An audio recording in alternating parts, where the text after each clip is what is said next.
Hello everyone, welcome back to the video. I hope you all are doing well. आज की video में हम discuss करेंगे AIIMS नॉर्सेट 4 का क्वेश्चन पेपर कि किस तरह के क्वेश्चन जो है पूछे गए थे। ओके, तो let's start the video. Our first question is a pregnant client comes to the office for her first prenatal examination at 10 weeks. She has been pregnant twice before. The first delivery produced a viable baby girl at 39 weeks 3 years ago. The second pregnancy produced a viable baby boy at 36 weeks 2 years ago. Both children are living and well. Using the GutPal system to record her obstetric history, the nurse should record. ठीक है, question है GutPal का।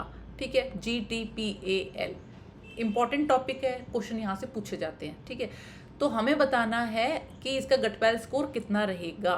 तो G4 होता है gravida, मतलब total pregnancies अभी तक कितनी हुई है। ठीक है, देखो एक प्रेगनेंसी तो ये है जो अभी चल रही है। ठीक है, उसके बाद में 2 प्रेगनेंसीज पहले हुई है, ट्वाइस बिफोर। ठीक है, तो जी हो गया अपना 3।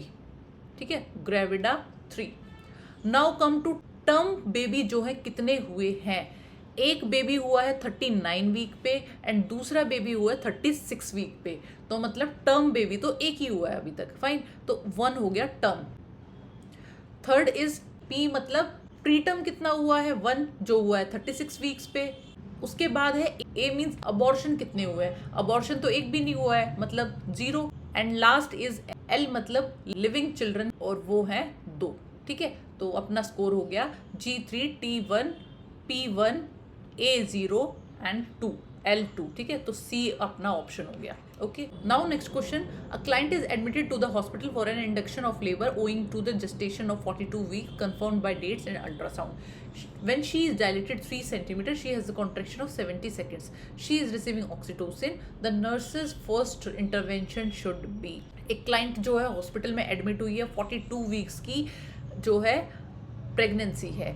उसके बाद में जब 3 सेकेंड की जो है डायलेशन है, उस टाइम पे कॉन्ट्रैक्शन है 70 सेकेंड्स की। ओके, और पेशेंट को जो है करंटली ऑक्सीटोसिन चल रहा है। आपका फर्स्ट इंटरवेंशन क्या रहेगा, आप क्या करोगे। देखो, अगर कॉन्ट्रैक्शन 60 सेकेंड से ज़्यादा हो रही है तो मतलब यूट्राइन हाइपर स्टिमुलेशन हो रहा है। ठीक है, तो कॉन्ट्रैक्शन अगर 60 सेकेंड से ज़्यादा है, it means this is hyper stimulation, तो तुरंत आपको ऑक्सीटोसिन बंद कर देना है। ओके, तो अपना ऑप्शन रहेगा turn off the IV oxytocin. Hyper stimulation से प्रॉब्लम क्या आती है, हाइपर स्टिमुलेशन से क्या होगा, प्रोलॉन्ग्ड कॉन्ट्रैक्शन से क्या होगा, यूट्रोप्लेसेंटल परफ्यूजन जो है कम हो जाएगा। ठीक है, अगर यूट्रोप्लेसेंटल परफ्यूजन कम हुआ तो फीटल डिस्ट्रेस देखने को मिलेगा। फाइन, और ऑक्सीटोसिन बंद करने के बाद में हमें FHR चेक करना है। Fine, now next question. Which of the following step is not included in surgical safety checklist में कौन सा टाइम नहीं होता है। तो अपने पास 3 टाइम होते हैं। साइन इन, जब पेशेंट अंदर आएगा, बिफोर इंडक्शन। टाइम आउट, ये होता है before incision, and sign out. ठीक है, मतलब OT से जब पेशेंट बाहर निकलेगा उससे पहले हमें साइन आउट करना होता है। फाइन, तो इधर हमारे पास टाइम आउट भी होता है, साइन इन भी होता है, साइन आउट भी होता है, टाइम इन नहीं होता। तो ये हो गया अपना answer. Time out is something जिस पे सबसे ज्यादा क्वेश्चन पूछे जाते हैं। ठीक है, तो ये जो है पढ़ के जाना है कि साइन इन क्या होता है, टाइम आउट क्या होता है, साइन आउट क्या होता है। अगर किसी को नहीं पता है, ऑलरेडी मैंने ये प्रीवियस वीडियोज में डिस्कस किया हुआ है। Next question is all of the following are correct about WHO 5 hand hygiene movement except।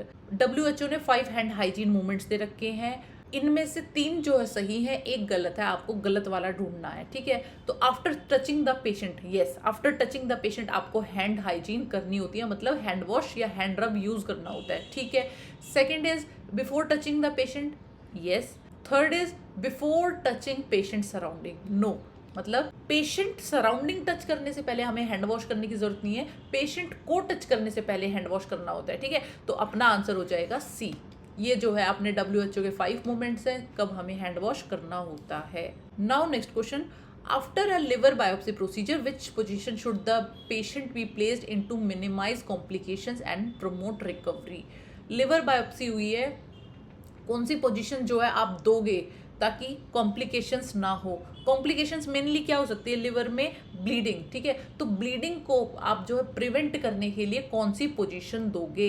अपना लिवर होता है राइट में, तो राइट साइड में हम कंप्रेशन देंगे, ठीक है। और कंप्रेशन कैसे आएगा? अगर हम राइट लेटरल पोजीशन दे देंगे तो, ठीक है।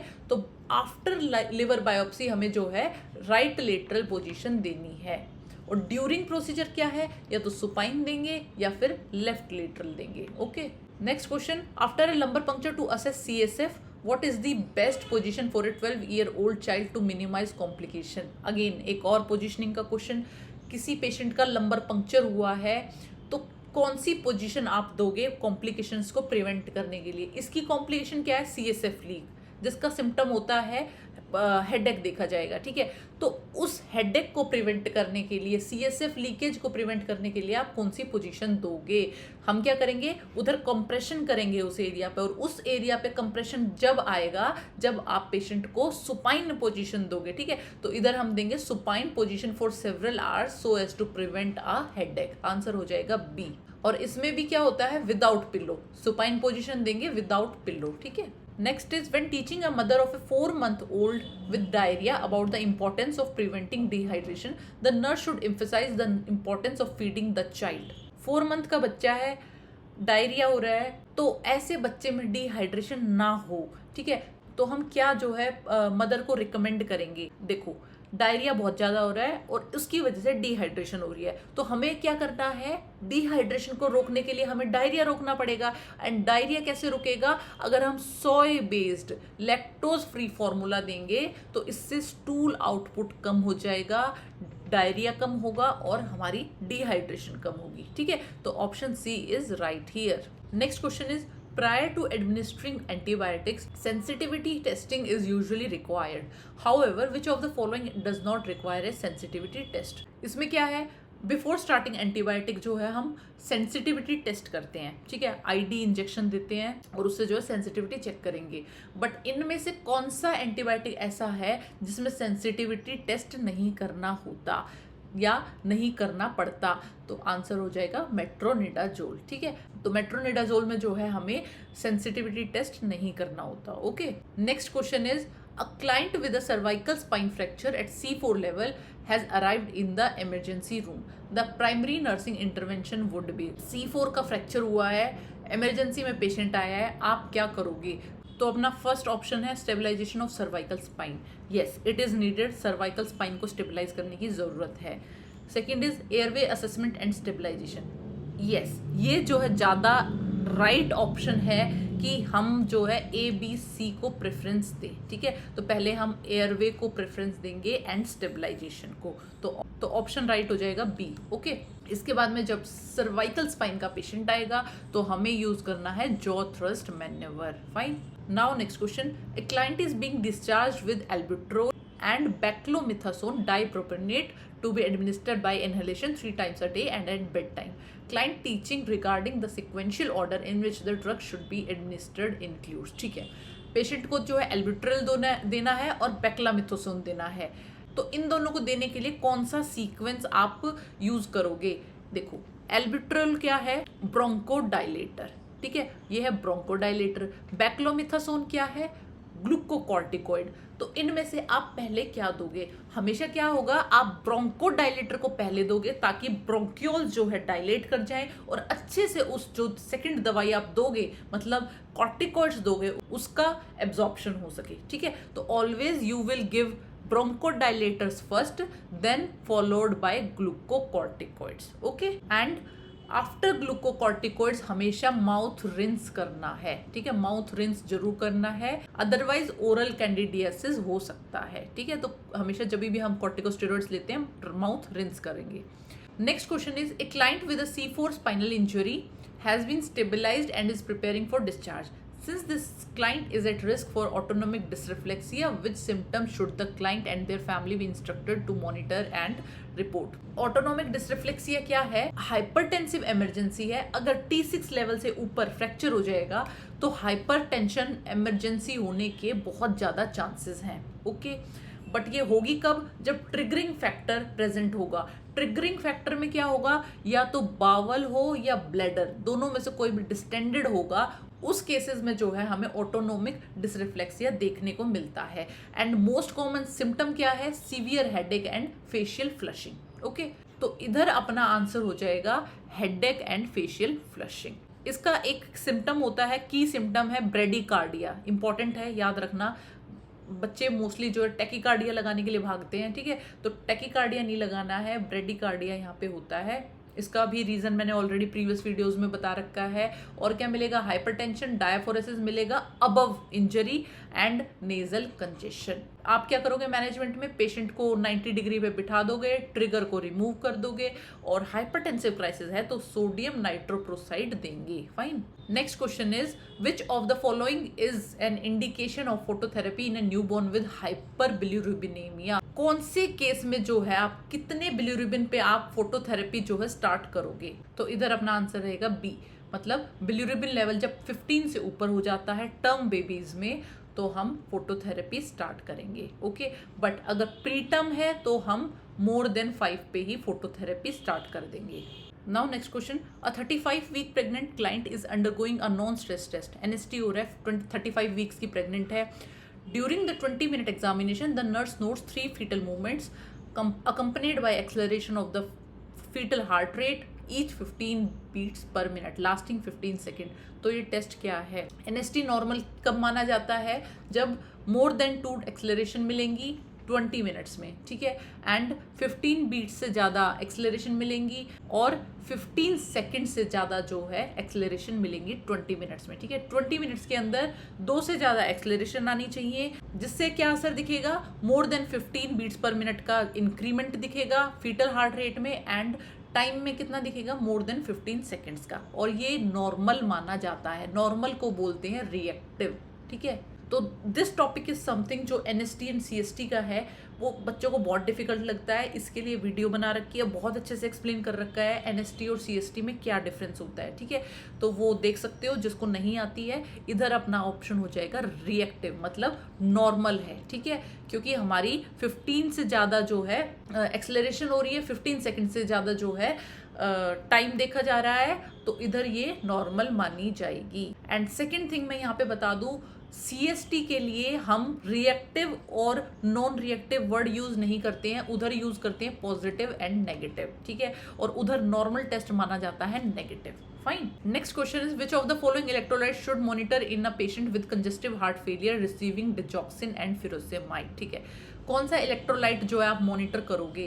कंजेस्टिव हार्ट फेलियर का पेशेंट है, डिजॉक्सिन चल रहा है एंड लेसिक्स चल रहा है, तो कौन सा जो है इलेक्ट्रोलाइट आप मॉनिटर करोगे? इसमें ऑब्वियसली पोटेशियम। देखो, जहां भी कार्डियक की बात आए ना, always give importance to potassium, ठीक है। एंड डिजॉक्सिन क्या होता है? डिजॉक्सिन की टॉक्सिसिटी बढ़ जाती है हाइपोकैलीमिया के केसेस में, एंड फुरोसेमाइड क्या करता है? लेसिक्स बॉडी से जो है पोटेशियम को बाहर निकाल देता है। फाइन। तो इस केसेस में क्या करेंगे? हम पोटेशियम का जो है मॉनिटर करते रहेंगे। Okay. Next question is during CPR how often should rescuer switch positions to maintain effective chest compression and prevent fatigue? CPR चल रहा है, कितनी देर में जो है आप स्विचिंग करोगे, मतलब रेस्क्यूअर्स के बीच में स्विचिंग होगी, तो वो क्या होती है? एवरी 2 मिनट्स में, हर 2 मिनट में करेंगे, या फिर 5 साइकिल्स ऑफ CPR। ओके, तो option B is right. Next question is chest compression and ventilation ratio should maintain in neonatal resuscitation. कितना कंप्रेशन वर्सेस वेंटिलेशन रेशियो आप रखोगे नियोनेटल में? तो ये होगा 3:1 रेशियो, मतलब 90 chest compression and 30 ventilation in 1 minute. Okay. Next question, IM injection in neonate should give in, कहाँ लगाते हैं? IM इंजेक्शन हम लगाते हैं वेस्ट्रस लिटरलिस में till age of 3। Next question, normal plasma osmolality ranges in adult. Normal plasma osmolality कितनी होती है? तो it is 285 to 295 milli osmol per kg। Okay. Next is which of the following clinical features would not be seen in a client with dengue haemorrhagic fever में कौन सा clinical feature नहीं देखने को मिलेगा? देखो, फर्स्ट इज थ्रोम्बोसाइटोपिनिया। डेंगी में हमें थ्रोम्बोसाइटोपिनिया देखने को मिलता है, yes. Okay. Second is leukocytosis हमें देखने को नहीं मिलेगा। ओके, तो ये जो है अपना आंसर हो जाएगा। तो डेंगी हिमरेजिक फीवर के क्लिनिकल फीचर्स क्या हैं? First is high grade fever मिलेगा, सीवियर थ्रोम्बोसाइटोपिनिया मतलब प्लेटलेट्स जो है बहुत कम हो जाएंगी, हेमरेजिक मैनिफेस्टेशंस दिखेंगे and plasma leakage. Okay, next question, a pediatric patient would receive 500 ml DNS through burette infusion set in 5 hours. Correct, calculate the correct fluid drops per minute. 500 ml DNS देना है 5 hours में, तो कितने drops पर minute दोगे? ठीक है, तो इधर क्या करोगे आप, total volume by total time into में drop factor. Okay, total volume कितना है 500, टोटल टाइम कितना है 5 आवर्स है, इसको मिनट में चेंज करेंगे तो 5 × 60 इनटू में ड्रॉप फैक्टर कितना होगा, माइक्रो ब्यूरेट सेट दे रखा है यहाँ पे, तो ये होगा 60। ठीक है, और अगर मैक्रो होता तो हम लिखते 15। ठीक है, तो 60 से 60 कट गया और ये हो गया अपना 100 माइक्रो ड्रॉप्स पर minute. Okay, next question is which of the following ECG finding would be seen in a patient with kidney failure with potassium level 6.3 जो है पोटेशियम लेवल है, नॉर्मल होता है 3.5 से 5.5। ठीक है, बट अपने पेशेंट का 6.3 है, मतलब हाइपरकैलीमिया है। ऐसे में क्या देखने को मिलेगा, पीक टी वेव्स। हाइपरकैलीमिया में हमें क्या दिखता है, टॉल पीक टी वेव्स दिखती है, वाइड QRS दिखता है। ओके, और हाइपोकैलीमिया में दिखेगा flat T waves, you wave prominent हो जाएगी, टी वेव इन्वर्जन हो सकता है and ST depression. Next question, A 8-year-old child comes to the physician office complaining of swelling and pain in the knees. His mother says the swelling occurred for no reason and it keeps getting worse. The initial diagnosis is Lyme disease. When talking to the mother and child, questions related to which of the following would be important to include in the initial history. 8 साल का बच्चा है, physician के पास आया है और क्या complain लेके कि स्वेलिंग और पेन है नीज के अंदर। ठीक है, नीज में जो है स्वेलिंग और पेन है। मदर बोल रही है कि स्वेलिंग अपने आप ही होगी है, बच्चा गिरा नहीं है और कोई प्रॉब्लम नहीं है और स्वेलिंग खुद ही होगी है और ये विद टाइम बढ़ती जा रही है। फिर क्या किया गया, डायग्नोस किया गया। डायग्नोसिस में आपको मिला है लाइम डिजीज। तो when talking to mother and child से बात करते हुए कौन सी हिस्ट्री जो है सबसे इंपॉर्टेंट है। अब देखो लाइम डिजीज कैसे होती है, Lyme disease is caused by Borrelia burgdorferi और किसके बाइट से होगी, टिक बाइट से होती है। ठीक है, अर्ली सिम्टम्स क्या है, अर्ली साइंस क्या दिखेंगे, इरिथमिया माइग्रेंस, बुल्स आई रैश, जहाँ पे बाइट करेगा, टिक जो है बाइट करेगा वहां पे आपको इरिथमिया माइग्रेंस देखने को मिलेगा, मतलब bull's eye kind of rash. Okay, other sign and symptom क्या है, हाई ग्रेड फीवर देखने को मिलेगा 2 to 3 वीक। ओके, उसके बाद में लाइम के ट्राइड होते हैं 3, रैश देखने को मिलेगा, जॉइंट पेन और स्वेलिंग देखने को मिलेगा एंड न्यूरोलॉजिकल सिम्टम्स। तो लाइम डिजीज क्या है, मल्टी सिस्टम डिसऑर्डर है। ठीक है, बहुत सारे सिस्टम्स को अफेक्ट करती है एंड स्टार्टिंग केसेस में हमें देखने को मिलेगा headache, malaise and sore throat. Okay, headache, malaise और सोर थ्रोट देखने को मिलता है स्टार्टिंग में। ओके, तो ये अपना आंसर हो जाएगा। Next question, while doing Weber test tuning fork assessment checking for vibration sense, which one of the following frequency tuning fork is commonly used for screening of hearing impairment? Weber test कर रहे हो, ठीक है, तो उसमें क्या है, हम ट्यूनिंग फॉक यूज करते हैं। कितनी फ्रीक्वेंसी का ट्यूनिंग फॉक यूज करोगे, तो इधर क्या होता है, हमारा एक स्टैंडर्ड ट्यूनिंग फॉक होता है दैट इज ऑफ 512 हर्ट्ज, ये वाला हम यूज करेंगे।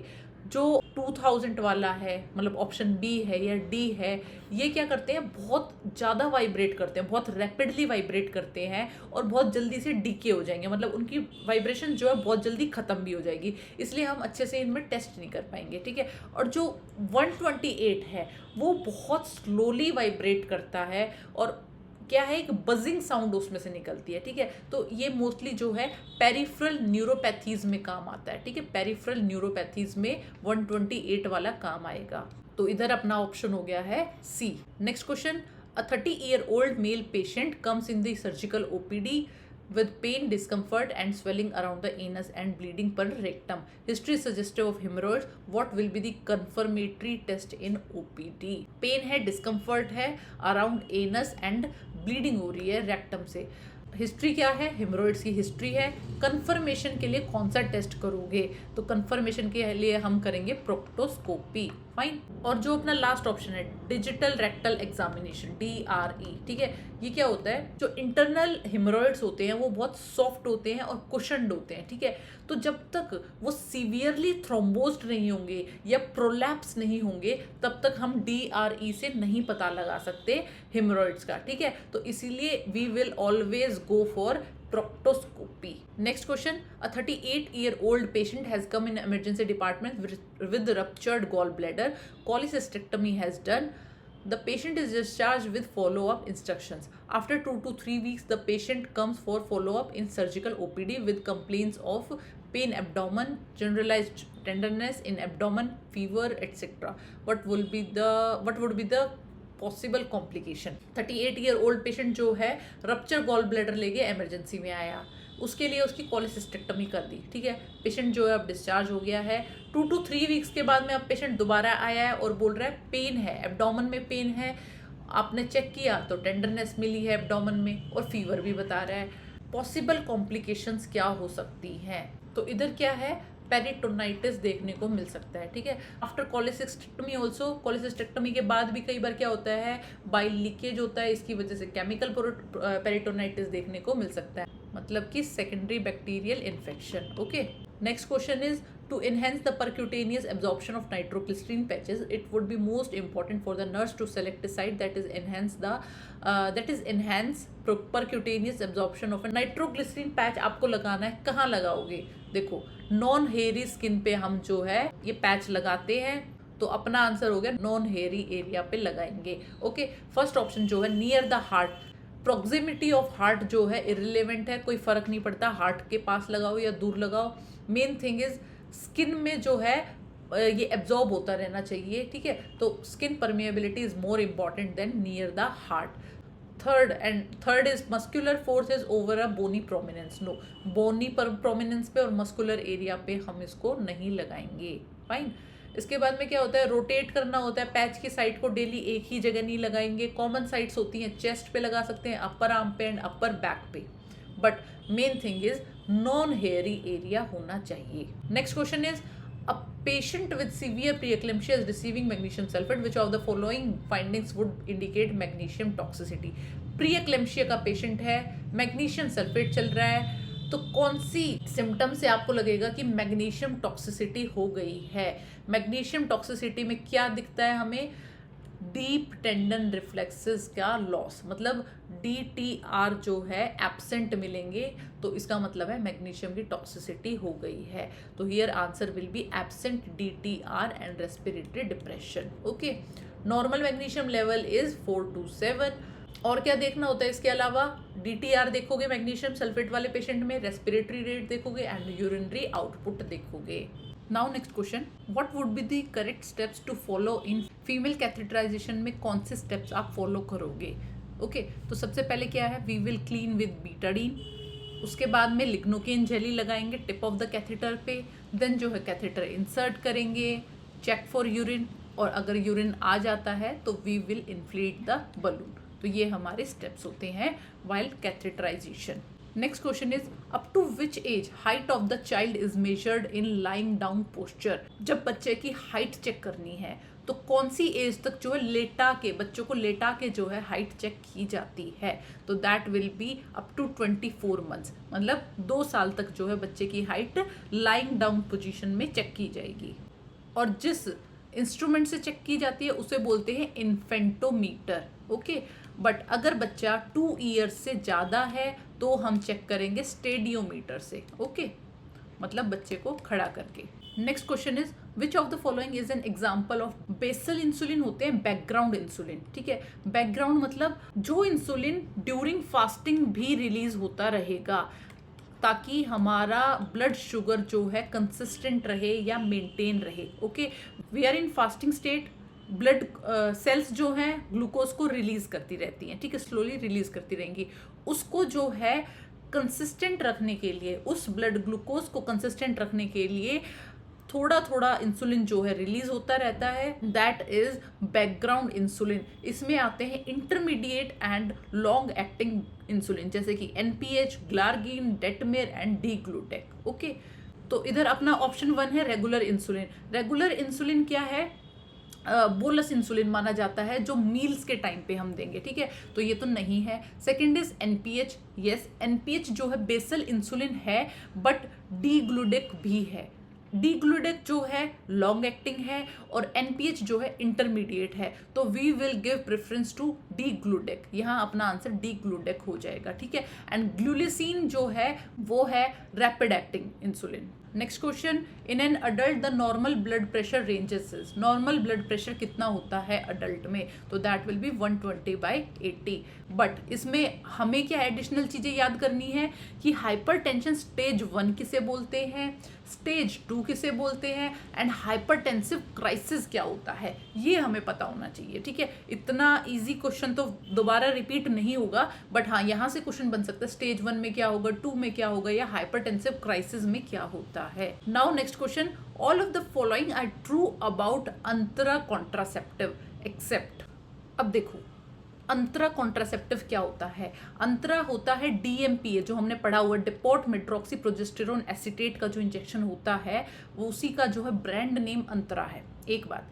दूसरी बात, इसका डोज होता है 150 mg इन 3 मंथ्स तक जो है ये कॉन्ट्रासेप्शन प्रोवाइड करता है, मतलब 90 डेज तक, ओके। इसमें होता है प्रोजेस्टेरोन, प्रोजेस्टिन ओनली कॉन्ट्रासेप्टिव है, ये फ्री अवेलेबल होता है गवर्नमेंट हेल्थ सेंटर्स में। 15 से 45 ईयर्स तक की रेंज को जो है ये केटर करता है। 6 वीक्स ऑफ डिलीवरी के बाद में सेफ है लगवाना। और क्या होता है, इसके लिए एक एमपीए कार्ड भी मिलता है, ठीक है। एमपीए कार्ड पे क्या लिखा होता है, आपकी ड्यू डेट, ठीक है, लास्ट इंजेक्शन कब लगा है और नेक्स्ट इंजेक्शन कब लगना है, ये जो है एमपीए कार्ड पे मेंशन होता है। तो option 1 is it is injectable contraceptive, yes ये इंजेक्टेबल कॉन्ट्रासेप्टिव है, ये बात तो सही है। Second is it is irreversible, no it is not irreversible. आप इंजेक्शन मत लगवाइए, उसके बाद में 7 to 10 मंथ्स में जो है रिटर्न ऑफ फर्टिलिटी हो जाएगा, ओके। तो इधर अपना आंसर हो जाएगा it is irreversible. Now next question, a 1 year old toddler develops symptoms like mild tenderness at injection site, malaise, mild fever and discomfort following DPT immunization. What would be the teaching plan for his parents? 1 साल का बच्चा है, DPT का injection लगा था, उसके बाद में इंजेक्शन साइट पे थोड़ी सी टेंडरनेस है, मलेज है, माइल्ड फीवर है एंड डिस्कम्फर्ट है। आप क्या समझाएंगे पेरेंट्स को? तो देखो it is a normal reaction, मतलब आपने इंजेक्शन लगाया डीपीटी का, इट इज़ नॉर्मल कि थोड़ा सा फीवर आ जाए, मलेज हो जाए, ये सब जो है नॉर्मल रिएक्शंस हैं। तो option 1 is this is appropriate reaction, yes appropriate है, बट आप पेरेंट्स को ये नहीं बोलोगे दिस इज अप्रोप्रिएट रिएक्शन, आप कुछ इसका हल भी बताओगे, कुछ सोल्यूशन भी बताओगे। सोल्यूशन पे आप क्या बताओगे, माइल्ड रिएक्शन है and it can be manage at home, मतलब घर पे जो है ये मैनेज हो सकता है। इसके लिए आप क्या यूज करेंगे, कोल्ड कंप्रेस यूज करेंगे, ठीक है। तो दिस इज एक्सपेक्टेड रिएक्शन और कूल कंप्रेस हम जो है इसमें यूज करेंगे। बट अगर देखा जाए seizures, high pitch cry more than 3 hours के लिए, या हाइपोटोनिक एपिसोड, तो ये मेडिकल अटेंशन वाली बात है, ठीक है। और आपको पता होना चाहिए डीपीटी में से पी जो है न्यूरोलॉजिकल सिम्टम कॉज करता है, ओके। तो जिस बच्चों में न्यूरोलॉजिकल प्रॉब्लम है उसमें हम पर्ट्यूसिस नहीं देंगे, we will only give DT injection, okay. Next question, a nurse observes that a cardiovascular patient needs to sit upright to breathe, this behaviour is most indicative of which condition. Cardiovascular patient है, breathing करने के लिए उसे जो है बैठना पड़ रहा है, ठीक है, अदरवाइज जो है लाइंग डाउन पोजीशन में, लेटने वाली पोजीशन में पेशेंट ब्रीद नहीं कर पा रहा है, ठीक है। तो ये कौन सा कंडीशन का इंडिकेटिव है, ठीक है। तो दिस इज ऑर्थोपनिया। ऑर्थोपनिया क्या होता है, inability to breathe except in upright position, okay. और ये है classical sign of congestive heart failure, तो इधर अपना आंसर हो जाएगा congestive heart failure. Next is, during a psychiatric interview, a patient exhibits speech characterized by repetitive rhyming words such as hey, pe, re and day. This pattern is an example of which thought disorder? Patient जो rhyming scheme में जो है बात कर रहा है, मतलब hey, pe, re, day, मतलब एक rhyme बना रहा है, okay, and this is clang association, ठीक है। जब पेशेंट जो है राइम को मेंटेन करेगा उसे बोलते हैं क्लैंग एसोसिएशन। बट न्यूलोगिज्म होता है अगर कोई न्यू वर्ड इन्वेंट करे जिसका मतलब सिर्फ उसे पता है और रियलिटी में वो कोई वर्ड ही नहीं है, ठीक है, तो that is neologism. Loosening of association में क्या होगा, आइडियाज जो हैं एक टॉपिक से दूसरे टॉपिक पे शिफ्ट करते जाएंगे और उनका कोई कनेक्शन भी नहीं होगा, ठीक है। जैसे आज मैं ऑफिस गया था, आसमान नीला है, ऐसे करके, तो इन दोनों का कोई कनेक्शन नहीं है, ओके। तो that is loosening of association. And last is derailment. Derailment क्या है? पेशेंट जो है कॉन्वर्सेशन से दूसरे पॉइंट पे आ जाएगा और मुद्दे की बात करेगा ही नहीं, ओके। जो हम बात कर रहे थे उस कॉन्वर्सेशन से बाहर जाके कुछ दूसरी बातें करता रहेगा, पर मेन पॉइंट पे जो है वो आएगा ही नहीं। That is derailment, okay. Next is a patient experiences sudden cardiac arrest, what is the first line management in this situation. Cardiac arrest हुआ है पेशेंट को, फर्स्ट लाइन मैनेजमेंट क्या करोगे?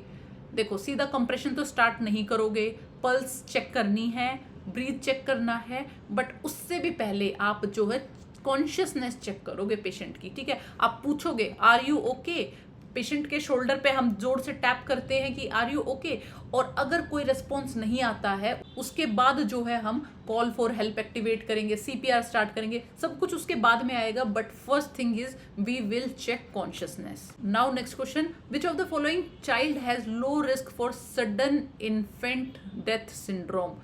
SIDS का सबसे लो चांस, लो रिस्क कौन C option में है? अब सबसे पहले आप ये देखो SIDS क्या होता है। SIDS क्या है? Sudden infant death syndrome. अगर 1 साल से कम बच्चा विदाउट एनी प्रॉब्लम, कोई प्रॉब्लम नहीं थी, एवरीथिंग इज ओके, और उसकी डेथ हो जाए, ठीक है, तो उसको हम डालते हैं SIDS में। इसमें मेनली क्या देखा जाता है मोस्टली इन कंडीशंस में, कि बच्चे को जो है बहुत सॉफ्ट बेडिंग पे सुलाया हुआ था, या फिर प्रोन पोजीशन आपने बच्चे को दे रखी थी। तो ये सब चीज़ें क्या करती हैं, बच्चे को और प्रोन करती हैं डेथ सिंड्रोम के लिए, मतलब SIDS के लिए, ठीक है। तो इसीलिए हमेशा 1 साल से कम बच्चे के लिए बोला जाता है बैक टू स्लीप, हमेशा बच्चे को बैक पे ही सुलाए, मतलब सुपाइन पोजीशन में ही सुलाएं, ओके। इसके रिस्क फैक्टर्स क्या होंगे? Prone position, side sleeping, soft mattress, parental smoking है, प्रीटर्म है, मेल सेक्स है, ये सब जो है इसके रिस्क फैक्टर हैं, ओके। तो सबसे लो रिस्क किस में मिलेगा?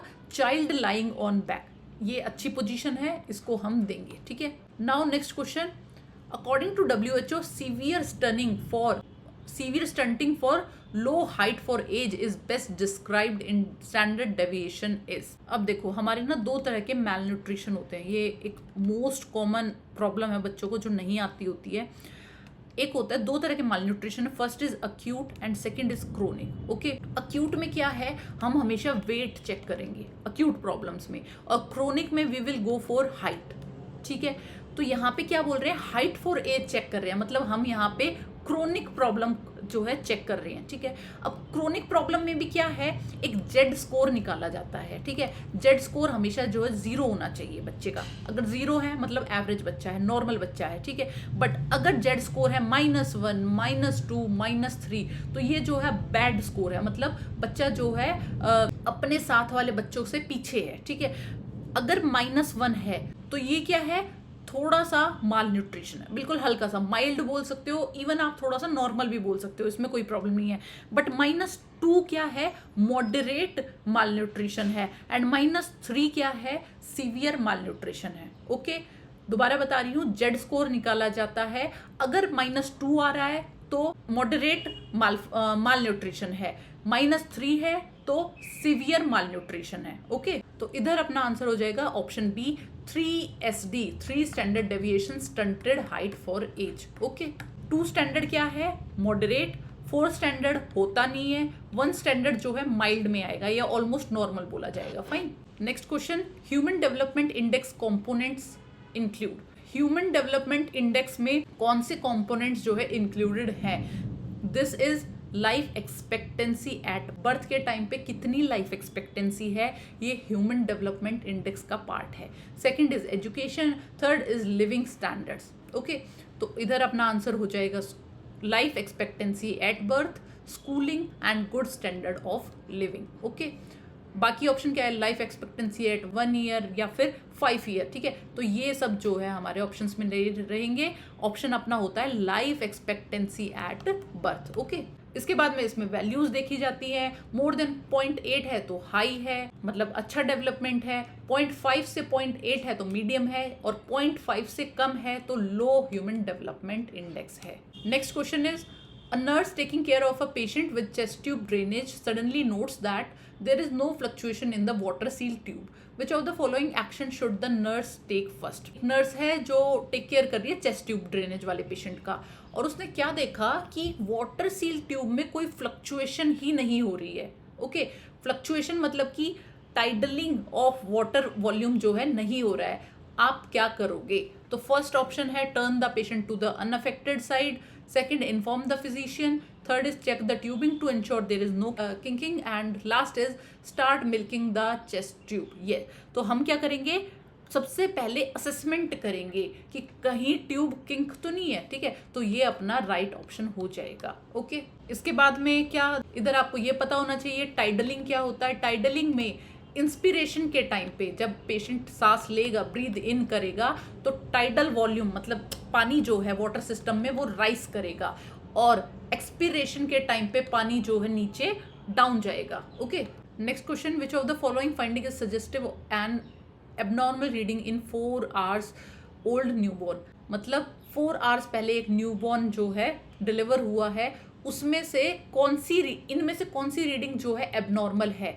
फर्स्ट इज प्लेटलेट काउंट जो है 2 लाख है, ये तो नॉर्मल है. हमारा प्लेटलेट काउंट कितना होता है 1.5 लाख से 4 लाख. ठीक है. सेकेंड इज WBC काउंट कितना होता है नियोनेट्स में 9,000 से 30,000. ओके, तो ये भी जो है नॉर्मल है. थर्ड इज हीमोग्लोबिन 18 है, बच्चों में थोड़ा सा स्लाइटली हायर साइड होता है, तो ये भी नॉर्मल है. And last is blood glucose जो है 30 है.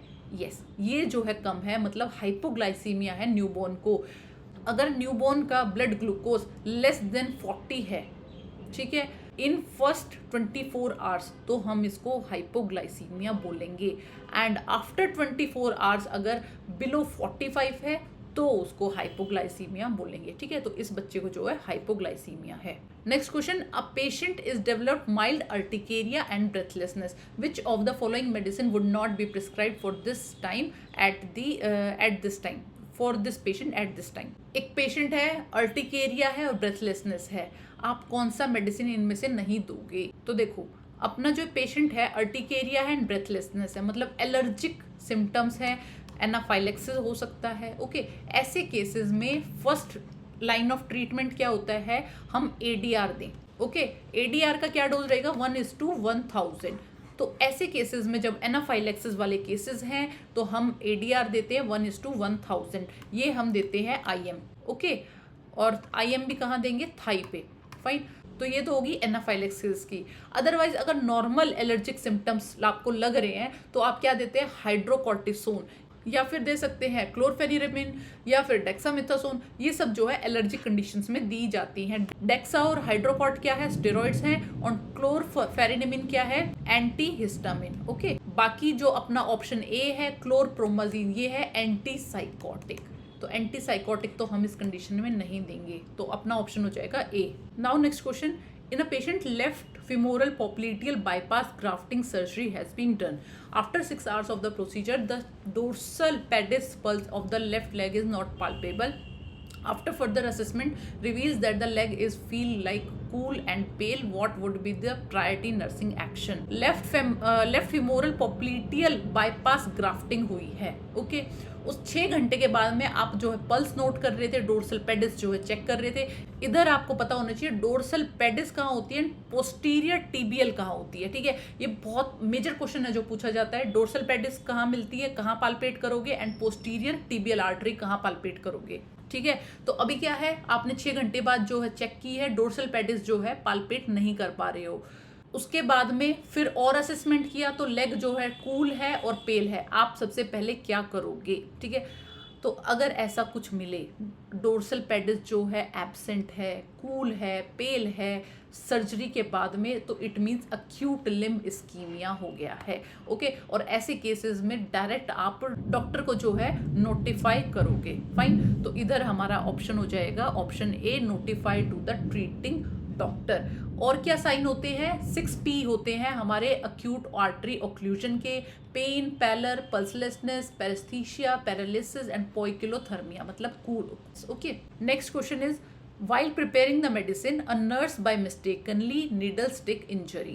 For which disease post exposure prophylaxis measure is not required. By chance जो है पेशेंट को बाई चांस जो है नर्स को नीडल स्टिक इंजरी होगी है, तो इनमें से फॉलोइंग में से कौन से में पीईपी लेने की जरूरत नहीं है, पोस्ट एक्सपोजर प्रोफाइलेक्सिस लेने की जरूरत नहीं है। तो इधर क्या है, हेपेटाइटिस सी के लिए ऐसी कोई अप्रूव्ड पोस्ट एक्सपोजर प्रोफाइलेक्सिस नहीं होती है। हम पीईपी लेते हैं हेपेटाइटिस बी के लिए, टेटनस के लिए एंड एचआईवी के लिए। ओके, इसके बाद में क्वेश्चन पूछ लिया जाता है कि एचआईवी पीईपी के लिए आपको कितने टाइम में प्रोफाइलेक्सिस स्टार्ट कर देना है। ये भी क्वेश्चन आया हुआ है, ठीक है। तो आपको 72 आवर्स के अंदर अंदर प्रोफाइलेक्सिस स्टार्ट कर देना है। और क्या क्वेश्चन पूछा जाता है, अगर टेटनस का पीईपी लेना है, ठीक है, तो आप क्या करेंगे, टॉक्सोइड का बूस्टर डोज भी लोगे और टेटनस का इम्यूनोग्लोबिन भी लोगे। ये दोनों चीज लोगे, टॉक्सोइड टेटनस टॉक्सोइड का बूस्टर डोज प्लस इम्यूनोग्लोबिन भी लोगे। Okay, next question is which of the following is correct sequence of hand washing के करेक्ट सीक्वेंस क्या है, ठीक है। तो ये आपको पता ही होगा, wet the hands with water, put the soap, scrub the hand, rinse with water, dry the hands on with tissue paper। ये अपने जो है स्टेप्स रहेंगे। यहाँ पे 6 स्टेप टेक्निक दे रखी है किस तरह से जो है हैंड वॉश करना है। Next is 34 week women admitted in labor room with complaint of abdominal pain and fluid is leaking.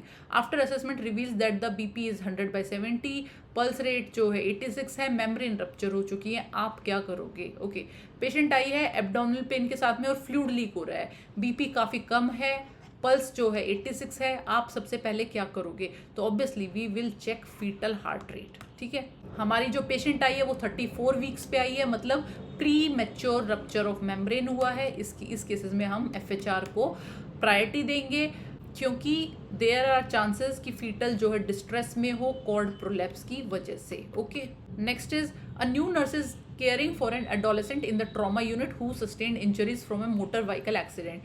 The nurse initiates a blood transfusion. After 30 minutes nurse ने देखा है कि पेशेंट को नोजिया है, हेडेक है, chills and muscle stiffness है। An observing nurse should determine that the new nurse intervened appropriately when taking which action first, ठीक है। मोटर व्हीकल एक्सीडेंट का पेशेंट आया था, उसको बीटी स्टार्ट कर दिया, 30 मिनट के बाद में पेशेंट को ये सारे सिम्टम्स आने लग गए हैं। तो इनमें से कौन सा एक्शन जो है राइट है? जब भी इस तरह के सिम्टम्स आएंगे, मतलब कोई ट्रांसफ्यूजन रिएक्शन है, आपका फर्स्ट रिएक्शन होना चाहिए स्टॉप द ट्रांसफ्यूजन। उसके बाद में दूसरी चीज करोगे, पहले आप जो है डायरेक्ट स्टॉप करोगे ट्रांसफ्यूजन को। Okay, next is what is the recommended dose of adrenaline during neonatal resuscitation. Neonate के रिसस्किटेशन में एडीआर की कितनी डोज रखोगे?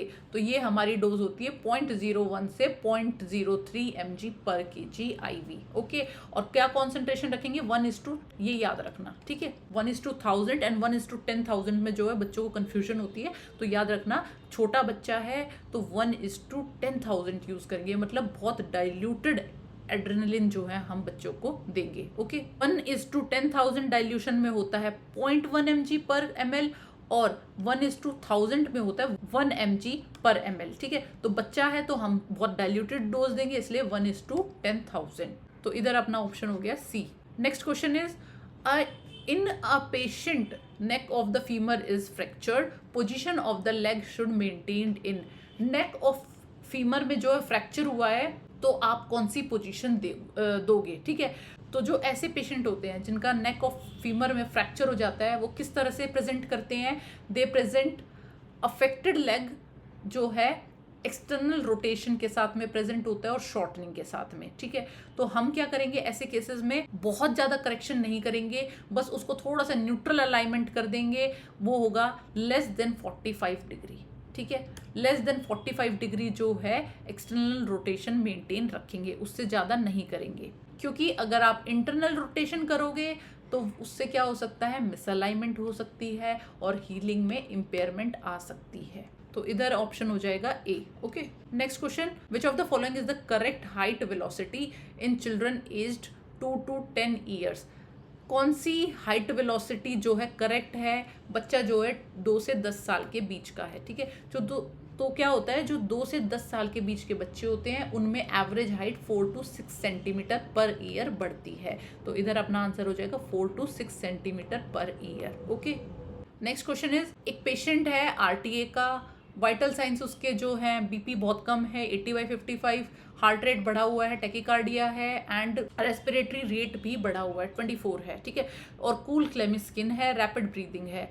तो कौन सी लाइफ थ्रेटनिंग कॉम्प्लिकेशन जो है हो सकती है, ठीक है। तो सीधी सीधी सी बात है, देखो न्यूरोजेनिक शॉक तो होगा नहीं, इसमें तो ब्रेडिकार्डिया मिलता है, ओके। सेप्टिक शॉक हमेशा जो है फीवर के बाद मिलेगा, ठीक है, बट फीवर का ऐसा कोई जिक्र नहीं है, सीधा जो है पेशेंट आरटीए के बाद आया है तो सेप्टिक शॉक भी नहीं होगा। Last is cardiogenic shock. Cardiogenic का भी कोई ऐसा एविडेंस नहीं है इसमें कि कोई हार्ट फेलियर है, एमआई का पेशेंट है, ऐसा कुछ हिस्ट्री नहीं है, हार्ट की कोई हिस्ट्री दी नहीं गई है, ठीक है। तो यहाँ पे हमें बताया गया है कि रोड ट्रैफिक एक्सीडेंट हुआ है, उसके बाद ये सिम्टम्स दिख रहे हैं, तो this is hypovolaemic shock, okay.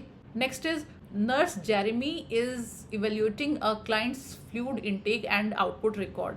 Fluid intake and urine output should relate in which way, okay. जो नर्स है वो फ्लूइड पेशेंट का इनटेक एंड आउटपुट रिकॉर्ड कर रही है, तो क्या रिलेशन होता है इनटेक में एंड आउटटेक में, ठीक है। तो फ्लूइड इनटेक जो है अप्रोक्सीमेटली इक्वल होता है यूरिन आउटपुट के, ओके। तो आंसर हो जाएगा B. Next question is under 5 mortality rate is calculated based on.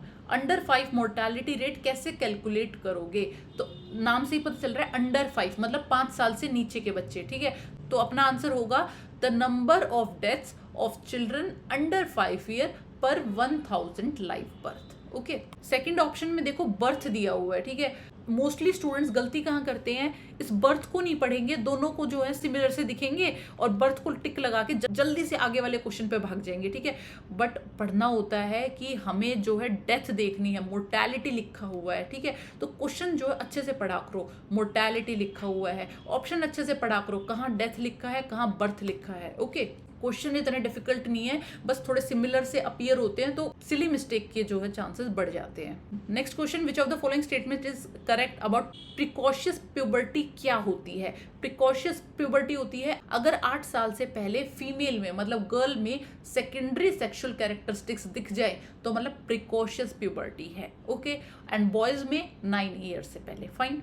अब ये कैरेक्टरिस्टिक्स कौन से होते हैं, ये होते हैं breast development, pubic hair, growth spurt and increased height velocity, fine.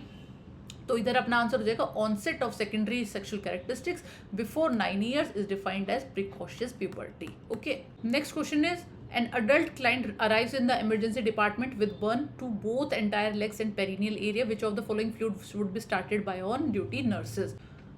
एक पेशेंट आया है इमरजेंसी डिपार्टमेंट में जिसके दोनों पैर जो है बर्न हो चुके हैं, पेरिनियल एरिया बर्न हो चुका है, आप कौन सा फ्लूइड स्टार्ट करोगे?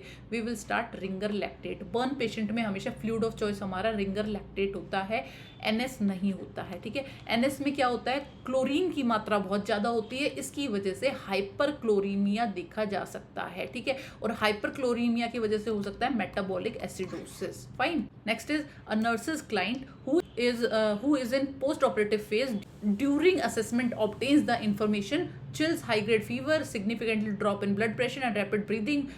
Patient may develop septicemia based on the above assessment which result is abnormal and should be reported to the physician, ठीक है। पोस्ट ऑपरेटिव फेज में जो है पेशेंट है उसके बाद में चिल्स आ रहा है, हाई ग्रेड फीवर है, बीपी ड्रॉप हो चुका है और ब्रीदिंग जो है बहुत जल्दी जल्दी हो रही है, तो आप ऐसे में क्या करोगे? तो इनमें से फॉलोइंग में से कौन सा रिजल्ट जो है एबनॉर्मल है और फिजिशियन को इन्फॉर्म करना पड़ेगा, ठीक है। प्लेटलेट जो है 1.5 लाख है, 1.5 लाख नॉर्मल है, कोई प्रॉब्लम नहीं है। सेकंड इज हीमोग्लोबिन में नॉर्मल है 13.2। थर्ड इज ग्लूकोज 78, ये भी नॉर्मल है। फोर्थ इज डब्ल्यूबीसी बहुत ज़्यादा बढ़े हुए हैं, 18,000 है, ठीक है।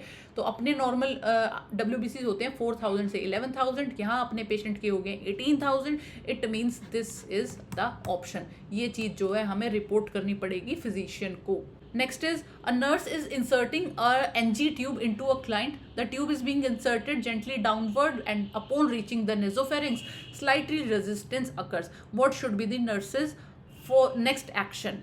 हम पेशेंट को जो है NG ट्यूब डाल रहे थे, जेंटली डाउनवर्ड नीचे की तरफ डाल रहे थे, और जैसे ही NG ट्यूब नेजोफेरिंग्स पे पहुंची आपको एक स्लाइट रेजिस्टेंस फील हुआ, ऐसे में आप क्या करोगे? देखो, जब हमारी NG ट्यूब नेजोफेरिंग्स पे पहुंचती है, ठीक है, तो क्या होता है, एक थ्रोट में कर्वेचर होने की वजह से हमें एक रेजिस्टेंस फील होता है। फाइन, तो इस टाइम पे हम पेशेंट को क्या बोलेंगे कि ट्यूब को स्वेलो करो, हेड को जो है फ्लेक्स रखेंगे, फॉरवर्ड फ्लेक्स, एंड बोलेंगे कि इसको जो है स्वेलो कर लो, तभी जो है ट्यूब जो है अंदर जाएगी। ओके, अब देखो स्वेलो करने से क्या होता है, जो एपिग्लोटिस है वो जो है बंद हो जाएगा, मतलब ट्रैकिया के ऊपर आ जाएगा, और इसकी वजह से ईसोफेगस जो है ओपन हो जाएगी। ठीक है, एंड ट्यूब जो है ठीक अपनी जगह पे जाएगी, स्टमक में जाएगी। फाइन, इसके बाद में we can offer sips of water also. ठीक है, सिप्स ऑफ वाटर हम दे सकते हैं ताकि स्वेलोइंग में हेल्प मिले। Okay, and sips of water जो है स्ट्रॉ से दिया जाता है। फाइन,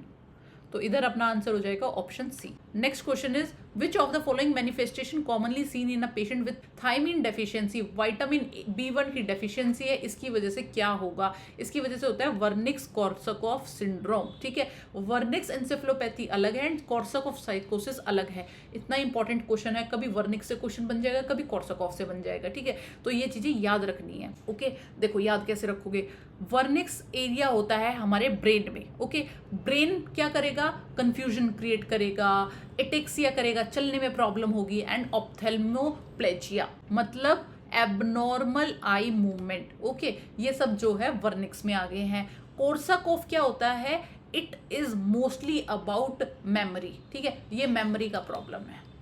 ओके, वर्निक्स में क्या दिखेगा, तरह तरह की प्रॉब्लम है, कंफ्यूजन भी है, आई मूवमेंट में भी प्रॉब्लम है, और एटेक्सिया भी है, मतलब कोऑर्डिनेटेड मूवमेंट्स नहीं है पेशेंट के चलने में। ठीक है, बट कोर्साकॉफ में मेनली जो है मेमोरी का प्रॉब्लम दिखेगा। ठीक है, तो इधर आंसर हो जाएगा memory loss. Next question is a nurse is preparing a newborn with a myelomeningocele, MMC sac है। ठीक है, उसको जो है सर्जरी के लिए प्रिपेयर कर रही है nurse.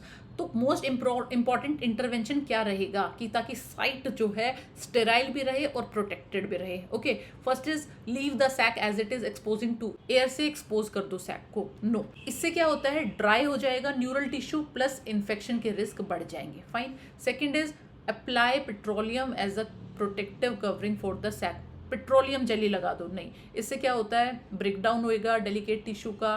Third is cover the sac with moist and saline dressing, yes this is the right option. इससे क्या होगा, ड्राई भी नहीं होगा और जो है इन्फेक्शन भी नहीं होगा। And last is apply dry dressing over the sac, no. और इसके बाद में पोजीशन कौन सी देके रखेंगे, पोजीशन देके रखेंगे prone position. Next is a patient is bleeding excessively after the birth of a neonate. The healthcare provider orders fundal massage and prescribes an IV infusion containing 10 units of oxytocin at 100 ml per hour. A nurse's evaluation of the client responses to these intervention is, ये सब हो गया। ठीक है, एक client है बहुत ज़्यादा ब्लीडिंग कर रहा था, बर्थ दे दिया है न्यूनेट को, उसके बाद में बहुत ज़्यादा ब्लीडिंग हो रही है, मतलब PPH हो रहा है। ठीक है, तो हेल्थ केयर प्रोवाइडर ने बोला कि फंडल मसाज दे दो और ऑक्सीटोसिन दे दो। ठीक है, अब ये सब करने के बाद में पेशेंट का जो है BP आ गया 135/90, यूट्रस जो है बॉगी है और 3 सेंटीमीटर अबव है, अम्बिलिकस के 3 सेंटीमीटर ऊपर है, एंड डिस्प्लेस्ड है राइट साइड में। पेरिनियल पैड क्या है, सैचुरेटेड है ब्राइट रेड लोकिया की वजह से।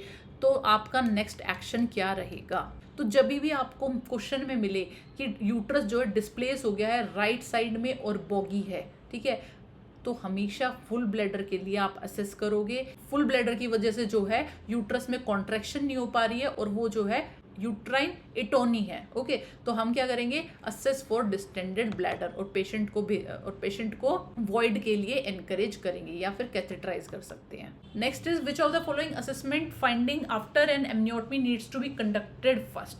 एमनियोटमी करी है, ठीक है, एमनियोटिक मेम्ब्रेन जो है आपने रप्चर की है, आर्टिफिशियल रप्चर ऑफ मेम्ब्रेन किया है, तो सबसे पहले आप क्या करोगे, जब भी आप एमनियोटमी करते हो there is a huge risk कि कॉर्ड प्रोलैप्स हो जाए। कॉर्ड प्रोलैप्स के चांसेस बहुत ज़्यादा होते हैं, तो सबसे पहले हम क्या करेंगे, FHR का पैटर्न चेक करेंगे। ओके, तो इधर ऑप्शन हो गया C. Next question is in the operation theatre OT incharge is instructing about scrubbing to the staff nurse, which is the correct order in preference. OT में आप क्या कर रहे हैं, स्क्रबिंग कर रहे हैं, तो कौन से ऑर्डर में करेंगे, तो फर्स्ट इसमें दिया गया है ग्लव्स, सेकेंड इज गाउन पहनोगे, थर्ड स्क्रब करोगे, फिर इंस्ट्रूमेंट चेक करोगे, फिफ्थ जो है गॉज गाउन। ठीक है, देखो सबसे पहले तो आप स्क्रब करके आओगे, ठीक है, हैंड वॉश करके आओगे, तो 3 हो गया सबसे पहले। उसके बाद में आप क्या करोगे, आते ही गाउन पहनोगे, मतलब 2 करोगे, फिर क्या करोगे, 1 मतलब ग्लव्स पहनोगे, देन जो है गॉज काउंट करोगे और उसके बाद में इंस्ट्रूमेंट। तो ये अपना ऑप्शन हो गया B. Next is which of the following statement is incorrect. कौन सी स्टेटमेंट इनकरेक्ट है? First is fresh frozen plasma can be stored up to 1 year. 1 साल तक फ्रेश फ्रोजन प्लाज्मा जो है स्टोर हो सकता है, यस। FFP को हम -25 डिग्री पे रखते हैं या उससे कम पे, और 1 ईयर तक जो है स्टोर कर सकते हैं। Second is PRBC should be infused within 4 to 6 hours. Yes, it is correct, and ideally it should be 4 hours. Third is platelets can be stored at -20। Platelets को हम -20 पे नहीं, रूम टेम्परेचर पे रखते हैं, 20 से 24 पे, and with continuous agitation, continuously होना चाहिए ताकि क्लम्पिंग ना हो जाए, एंड शेल्फ लाइफ जो है इसकी 7 डेज रहेगी। ओके, तो ये अपना आंसर हो जाएगा, ये इनकरेक्ट है। PRBC कब तक स्टोर कर सकते हैं? 42 डेज तक। Next is a patient develops type 2 respiratory failure which is a probable cause of this. Type 2 respiratory failure हो गया है। टाइप 2 में क्या होता है? हाइपर कैपनिक, मतलब कार्बन डाइऑक्साइड बढ़ गया है। ओके, एंड टाइप 1 क्या होता है? हाइपोक्सिमिक, मतलब ऑक्सीजन कम हो गया। ठीक है, टाइप 1 में ऑक्सीजन कम हो रहा है एंड टाइप 2 में कार्बन डाइऑक्साइड बढ़ रहा है। ठीक है, तो टाइप 1 के एग्जांपल होते हैं ARDS, निमोनिया, पल्मोनरी एडीमा। ठीक है, मतलब पेशेंट में जो है ऑक्सीजन की कमी हो गई है, और ये देखी जाती है ARDS में, निमोनिया में, पल्मोनरी एडीमा में। बट अगर टाइप 2 है, मतलब कार्बन डाइऑक्साइड बाहर नहीं निकाल पा रहा है पेशेंट, ये मिलता है फ्लेयल चेस्ट में, COPD में, न्यूरोमस्कुलर डिजीज में। तो अपना आंसर हो जाएगा फ्लेयल chest. Now next question, is infant or newborn baby standardized oxygen saturation target range of? कोई इन्फेंट है या न्यूबॉर्न है, हम ऑक्सीजन सेचुरेशन कितना मेंटेन रखेंगे? ओके, तो इधर आंसर रहेगा 91 से 95। ओके, अगर हम मोर देन 95 जाएंगे तो देयर आर चांसेस कि प्रेटिनोपैथी हो जाए। ओके, तो इसीलिए हम क्या करेंगे कि लेस देन 95 हम SpO2 इसमें रखेंगे पेशेंट में। सेकेंड थिंग इज जो लास्ट ऑप्शन है 87 से 90, ये बहुत कम हो जाता है। ओके, तो हमारा आइडियल क्या रहेगा? 91 से 95। Next is all the following given in a patient with potassium toxicity except. Potassium toxicity या मतलब हाइपरकैलीमिया है, तो इन 4 में से 3 हम देते हैं और 1 नहीं देते, वो हमें ढूंढना है। ठीक है, तो फर्स्ट इज कैल्शियम ग्लूकोनेट देते हैं, ये क्या करता है? मेम्ब्रेन को स्टेबलाइज कर देता है। ओके, तो it is first drug in hyperkalaemia. Fine, याद रखना ये एंटीडोट नहीं है पोटेशियम का, बस इसका इतना काम है कि ये मेम्ब्रेन को, जो कार्डियक मेम्ब्रेन है, उसको स्टेबलाइज करता है। Fine, second is ipratropium nebulisation. Yes, this is the answer. इसका जो है पोटेशियम टॉक्सिसिटी में कोई रोल नहीं है। Okay, third is insulin dextrose क्या करता है? पोटेशियम को इनटू द सेल्स जो है शिफ्ट कर देता है, तो क्या कर हो जाएगा? पोटेशियम कम हो जाएगा। And last is sodium bicarbonate, soda bicarbonate. अब देखो, जब हाइपरकैलीमिया होता है तो मेटाबॉलिक एसिडोसिस देखने को मिलता है। ठीक है, तो उस एसिडोसिस को करेक्ट करने के लिए हम देते हैं सोडा बाइकार्बोनेट। ठीक है, तो अपना ऑप्शन हो जाएगा ipratropium nebulization. Fine, next is a patient may report hearing voice criticizing him every time he hears the sound of a rotating fan and which stops when the fan is not running. There are which types of hallucination occur? ठीक है, patient क्या बोल रहा है कि उसे आवाज़ सुनाई दे रही है जो उसको क्रिटिसाइज कर रही है एवरी टाइम जब भी वो रोटेटिंग फैन की आवाज़ सुनता है। ओके, बट अगर फैन नहीं चल रहा है तो वो आवाज़ जो है, वॉइसेस जो है, स्टॉप हो जाती हैं। कौन सा हेलुसिनेशन है? तो इट इज़ फंक्शनल हेलुसिनेशन। क्या है फंक्शनल हेलुसिनेशन? कब देखा जाता है? इसमें क्या होगा? एक रियल एक्सटर्नल स्टिमुलस प्रेजेंट होगा। ओके, और अगर एक्सटर्नल स्टिमुलस एब्सेंट है तो वो आवाज़ भी बंद हो जाएगी, वो जो है हेलुसिनेशन भी बंद हो जाएगा। तो यहाँ पे क्या होगा? अपना पेशेंट को फंक्शनल हेलुसिनेशन है। Okay, second is pseudo hallucination. Pseudo में क्या है? पेशेंट को पता है, जो उसका परसेप्शन है, जो वो सोच रहा है, वो बस उसके मन में है, ऐसा कुछ एग्जिस्ट नहीं करता है। ओके, सूडो हेलुसिनेशन दोबारा बता रही हूँ, पेशेंट को पता है, परसेप्शन जो है अनरियल है। ओके, इनसाइट जो है इसमें प्रिजर्व रहती है। थर्ड इज विजुअल हेलुसिनेशन, जो आंखों से देखने वाली प्रॉब्लम होगी। ऑल्फैक्टरी जो है स्मेल वाली होगी। Okay, next is A 6-year-old baby is kept 4 hours NPO before endoscopy procedure. Which of the following fluid would be prescribed for the baby? 6 साल का बच्चा है, 4 घंटे से NPO है, एंडोस्कोपी होनी है उसकी। ठीक है, अब इनमें से कौन सा फ्लूइड जो है आप प्रिस्क्राइब करोगे? तो इधर हम पीडियाट्रिक पेशेंट को देंगे आइसोलाइट पी। ठीक है, आइसोलाइट पी क्या होता है? एक बैलेंस इलेक्ट्रोलाइट सॉल्यूशन है, ये स्पेशली जो है पीडियाट्रिक पेशेंट के लिए डिजाइन किया गया है। ये सब इसकी कॉम्पोजिशन है। Second is 10% dextrose. क्यों नहीं देंगे? क्योंकि ये हाइपरग्लाइसीमिया कॉज कर देगा। थर्ड जो है 0.9% NS विद 10% डेक्सट्रोज। ये क्या प्रॉब्लम कॉज करेगा? इसकी वजह से फ्लूइड शिफ्ट हो सकता है because it is hypertonic solution. Okay, and last is Ringer lactate. Ringer lactate कोई पोटेशियम रिप्लेसमेंट नहीं करता है, सोडियम में हाई होता है। तो बच्चों में, पीडियाट्रिक पेशेंट पे हम मेंटेनेंस थेरेपी पे RL की जगह आइसोलाइट पी को प्रेफरेंस देंगे। Okay, next, the nurse is caring for a child with sickle cell anemia to prevent thrombus formation in capillaries as well as other problems from stasis and clotting of blood in the sickling process. The nurse should take which action on priority? एक sickle cell anaemia का patient है, बच्चा है, उसमें जो है thrombus formation ना हो जाए कैपिलरीज में, या ठीक है ब्लड क्लॉट ना हो जाए, तो इसके लिए आप कौन सा एक्शन जो है प्रायोरिटी पे रखेंगे? तो सिकल सेल अनीमिया में क्या है, हमारी जो आरबीसीज हैं वो क्रिसेंट शेप हो जाती हैं। इसकी वजह से क्या होता है, आर्टरीज है या कैपिलरीज है, उनका ऑक्लूड का होने का चांस जो है बढ़ जाता है। ठीक है, तो हमारी कैपिलरीज में ऑक्लूशन ना हो, इसके लिए हम जो है फ्लूइड्स बहुत सारा देंगे ऐसे पेशेंट को। Next is a pregnant woman at 28 weeks of gestation visited antenatal clinic at a primary health centre for the first time.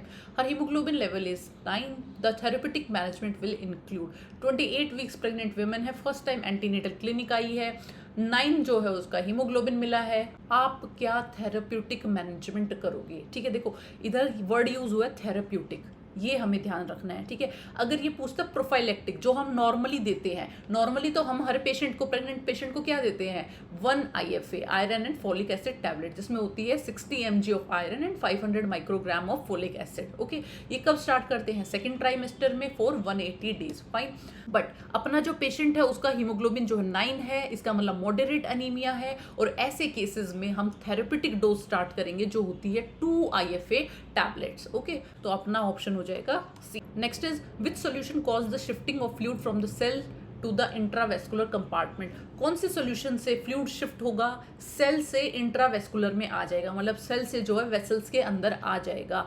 देखो हमेशा हाइपरटोनिक सोल्यूशन जिसमें बहुत ज्यादा सोल्यूट कंसंट्रेशन है वो पानी को अपनी तरफ खींचेगा। ठीक है, मतलब गाढ़े वाला जो सोल्यूशन होता है, थिक जो होता है। ठीक है, तो इधर क्वेश्चन पे क्या पूछा है कि कौन सा सोल्यूशन सेल से वेसल्स में पानी को खींचेगा, तो वो होगा हाइपरटोनिक सॉल्यूशन। ओके, इसका एग्जांपल होता है 3% NaCl, 10% dextrose and 50% dextrose. Isotonic के सॉल्यूशन आपको पता होने चाहिए, NS है, RL है, ये सबको पता है। इंपॉर्टेंट है 5% डेक्सट्रोज इन वाटर, ये भी जो है आइसोटोनिक होता है। ठीक है, एंड हाइपोटोनिक क्या होता है, 0.45% NaCl and 0.33% NaCl. Next is, in the following clinical condition, honey-like crust is seen around the mouth in a baby. Identify the following skin disease. Honey like crust जो है कौन से डिजीज पे बनते हैं? तो ये अपना एक हॉलमार्क साइन है इम्पेटिको का। ठीक है, इम्पेटिको का हॉलमार्क साइन है कि हनी लाइक क्रस्ट उसमें देखे जाएंगे। This is highly contagious superficial skin infection. किसकी वजह से होता है? स्टेफिलोकोकस ओरियस की वजह से। ओके, कहाँ दिखते हैं? ये दिखेंगे आपको फेस में, around the nose and mouth. Okay, बाकी अपने ऑप्शंस क्या है? स्केबीज, स्केबीज में आपको बरो फॉर्मेशन दिखेगी। ठीक है, ये इसका टिपिकल वर्ड मिलेगा आपको देखने को बरो वर्ड जहाँ पे आ जाए वहां पे समझ लेना कि स्केबीज है। ओके, सेकेंड थिंग क्या मिलेगा? Web formation. वेब फॉर्मेशन कहाँ मिलेगा आपको? बिटवीन द फिंगर्स मिलेगा, रिस्ट पे मिलेगा, एक्जिला पे मिलेगा। ठीक है, बट फेस पे नहीं मिलेगा। Okay, so this is scabies. Third is atopic dermatitis. Atopic dermatitis में आपको ड्राई और रिदमेटस स्किन मिलेगी। ठीक है, ये मोस्टली जो है आपको मिलेगा फ्लेक्सर वाले एरियाज में। फ्लेक्शन वाले एरियाज कौन से होते हैं? एल्बो है जैसे कि, या फिर आपका नी है। ओके, ये फ्लेक्शन वाले एरियाज हैं, इसमें मिलेगा एटोपिक डर्मेटाइटिस जो कैसा होता है? Dry and erythematosus. ओके, और रैशेज फिर जो है एक जनरल टर्म है, ये बहुत सारी डिजीज में देखने को मिलती है। Next is following denote instrument is used in which of the procedure. ये इंस्ट्रूमेंट दिखाया गया था और बताना था कि ये जो है कौन से सर्जरीज में यूज होता है, ठीक है। तो ये यूज होता है थायरॉइडेक्टमी में, नाम है इसका जॉल थायरॉइड रिट्रैक्टर, ओके। ये क्या करता है, स्किन को और सबक्यूटेनियस टिश्यू को जो है रिट्रैक्ट करके रखेगा, जिससे जो है एक क्लियर ऑपरेटिव फील्ड हमें दिखती रहेगी, okay. Next is in the following image identify the clinical condition. Image दिखाई गई थी और बताना था ये कौन सी कंडीशन है, ठीक है। तो इसमें क्या दिखाया गया था, रिंग शेप स्केली लीजन थे पूरी बॉडी पे, जिसको हम बोलते हैं टीनिया कॉर्पोरिस, ओके। क्या है ये, ringworm of the body, okay. अगर पेडिस आ जाए, टीनिया पेडिस आ जाए, तो ये होता है फुट का infection, fungal infection of foot. Tinea cruris आ जाए तो ये ग्रोइन एरिया का हो जाएगा, तो इधर अपना आंसर रहेगा tinea pedis. And tinea unguis क्या होता है, ये होता है नेल का infection, okay. Next is aspirin is used in all of the following condition except. Aspirin जो है आप सारी कंडीशंस में यूज करते हो, एक्सेप्ट किस में नहीं यूज करोगे, तो it will not be used in liver cancer, okay. Aspirin क्या होता है, एंटीप्लेटलेट ड्रग है, तो इसे हम यूज करेंगे एमआई में यूज करेंगे, कोलोरेक्टल कैंसर में यूज कर सकते हैं एंड स्ट्रोक में यूज कर सकते हैं, ओके। कॉन्ट्रा इंडिकेशंस क्या रहेंगे इसके, active peptic ulcer, bleeding disorder and Reye's syndrome. Next is which of the following medication is used for foetal lung maturity में कौन सी मेडिसिन यूज होती है, इजी है क्वेश्चन, बीटामिथासोन, ठीक है। बीटामिथासोन क्या है, कॉर्टिकोस्टेरॉइड है, इससे जो है फीटल लंग मेच्योरिटी थोड़ी सी जल्दी हो जाती है। डोज क्या रखेंगे, 12 mg देंगे एवरी 24 आवर्स, 2 डोज हम इसकी देंगे, ओके। ये कब देते हैं, बिफोर 34 वीक्स, ओके। अगर हमें डिलीवरी करवानी पड़ रही है, ठीक है, बिफोर 34 वीक्स, तो लंग मैच्योरेशन के लिए हम जो है बीटामिथासोन बिफोर डिलीवरी देंगे, okay. Next is a diagnosis of meningitis is made through the analysis of CSF. Which of the following results would be expected with a diagnosis of bacterial meningitis? CSF का जब analysis किया तो देखा कि meningitis है, ठीक है। तो बैक्टीरियल मेनिंजाइटिस में कौन सी रिजल्ट्स जो है एक्सपेक्टेड हैं, तो जब भी बैक्टीरियल मेनिंजाइटिस होगा हमें एक तो क्लाउडी CSF मिलेगा, ठीक है। देखो मेनिंजाइटिस है, इन्फेक्शन है, मतलब CSF जो है क्लाउडी मिलेगा, एक चीज। दूसरी चीज, जब हमें इन्फेक्शन होता है तो WBC बढ़ जाती है, तो एलिवेटेड WBCs मिलेंगी। थर्ड इज प्रोटीन जो है एलिवेटेड मिलेगा। And last is decreased glucose, glucose जो है डिक्रीज हो जाएगा, बिकॉज जो बैक्टीरिया है वो भी उधर से फीड कर रहे हैं, ठीक है, तो इसकी वजह से ग्लूकोज जो है कम हो जाएगा, ठीक है। तो ये अपना ऑप्शन ए रहेगा। एंड अगर आपसे पूछ ले कि वायरल मेनिंजाइटिस में कैसा दिखेगा, तो ये जो पॉइंट नंबर 3 है ये पढ़ लेना, ये भी पूछा जा सकता है। Next is which is a 30-point questionnaire scale that is used extensively in clinical and research settings to measure cognitive impairment at bedside in psychiatry. 30-point questionnaire scale कौन सा है जो हम cognitive impairment चेक करने के लिए use करते हैं, तो that is MMSC, मतलब mini mental state examination, okay. इसमें क्या है, हम 5 चीजें चेक करते हैं। R ओरल, ये एक निमोनिक है, R से रजिस्ट्रेशन, O से orientation, attention and calculation, recall and language, ठीक है। फिर हम जो है पेशेंट को स्कोर देंगे, अगर स्कोर आया 24 से 30 इट मीन्स नॉर्मल है, 18 से 23 माइल्ड है, 10 से 17 moderate and less than 10 is severe, okay. Next is which is the best location of apical pulse assessment in an adult patient. अगर अडल्ट पेशेंट में आपको एपिकल पल्स चेक करनी है तो कहाँ चेक करोगे, तो it will B 5th intercostal space at left mid clavicular line, okay. अब इसमें एक क्वेश्चन और पूछ लेते हैं कि अगर जो पेशेंट है वो पीडियाट्रिक है, बिलो 4 ईयर्स है, तो उसमें हम कहाँ चेक करेंगे, उसमें हम चेक करेंगे 4th इंटरकोस्टल स्पेस में, ठीक है। अगर अडल्ट है तो 5th इंटरकोस्टल स्पेस, एंड अगर पीडियाट्रिक पेशेंट है तो 4th intercostal space. Next is an emergency room nurse is assessing a 22-year-old male who has been using opioids. Which symptoms indicate that the client has overdose? 22 साल का patient है, opioids उसने ले रखे हैं, कौन से सिम्टम्स देखने को मिलेंगे, तो अपने ओपियोइड ओवरडोज का एक ट्राइड होता है, रट लो इसको, बहुत बार पूछा जाता है ये क्वेश्चन। ट्राइड क्या है, कॉन्स्ट्रक्टेड प्यूपिल्स मिलेंगे हमेशा, CNS डिप्रेशन मिलेगा एंड रेस्पिरेटरी डिप्रेशन, ओके। तो इधर अपना ऑप्शन हो जाएगा ऑप्शन ए, ठीक है। एडिशनल फीचर्स कौन से देखने को मिलेंगे, हाइपोटेंशन देखने को मिलेगा, ब्रेडिकार्डिया है, हाइपोथर्मिया है एंड यूरिनरी रिटेंशन। तो जब भी कभी आपको वर्ड मिल जाए पिन पॉइंट प्यूपिल, तो हमेशा समझ लेना ओपियोइड टॉक्सिसिटी है, ओके। एंटीडोट इसमें देते हैं naloxone, next is identify the following method of oxygenation which is denoting an image दिखाई गई थी कि कौन सा मेथड ऑफ ऑक्सीजनेशन है. Okay, so this is non rebreather mask. Okay, ये है हाईएस्ट कॉन्सेंट्रेशन ऑक्सीजन डिलीवर करता है. ऑलमोस्ट 90 से 100% तक जो है FiO2 रहेगा. फ्लो रेट जो है इसका 10 से 15 लीटर पर मिनट रहता है. तो जो ऑक्सीजनेशन वाले क्वेश्चन होते हैं, ऑक्सीजन सिस्टम वाले क्वेश्चन होते हैं, इससे क्वेश्चन बन जाता है. कभी आपसे सिंपल ऑक्सीजन मास्क के बारे में पूछ लेंगे, कभी पार्शियल के लिए, कभी नॉन रीब्रीदर के लिए, या फिर वेंचुरी मास्क के लिए. So this topic is something जो अनअवॉइडेबल है, ये करके ही जाना है. ठीक है, वेंचुरी मास्क की कलर कोडिंग पता होनी चाहिए, कौन सा जो है कितना फ्लो रेट देता है, कितना FiO2 रहता है, ये सब जो है पता होना चाहिए. Next is identify the following radiological finding which is denoting an image. एक इमेज दिखाई गई थी, यहाँ पे मैं लगा दूंगी इमेज को. तो वो कौन सी इमेज थी? तो इसमें क्या दिखाया गया था? ट्रैकियल डेविएशन था अपोजिट साइड. लंग मार्किंग जो है एब्सेंट थी अफेक्टेड साइड की तरफ. तो this is tension pneumothorax. Next is identify the correct cleaning process of urethral meatus for female. Catheterisation कर रहे हो, यूरेथ्रल मिएटस को कैसे क्लीन करोगे? तो it will be front to back. हमेशा फ्रंट से बैक में जाएंगे, बैक से फ्रंट में नहीं आना है, अदरवाइज कंटैमिनेशन हो जाएगा. Okay, next is identify the following ECG finding which is denoting in photograph. एक ECG फाइंडिंग दिखाई गई थी, ये कौन सी है? तो ये थी एट्रियल फ्लटर.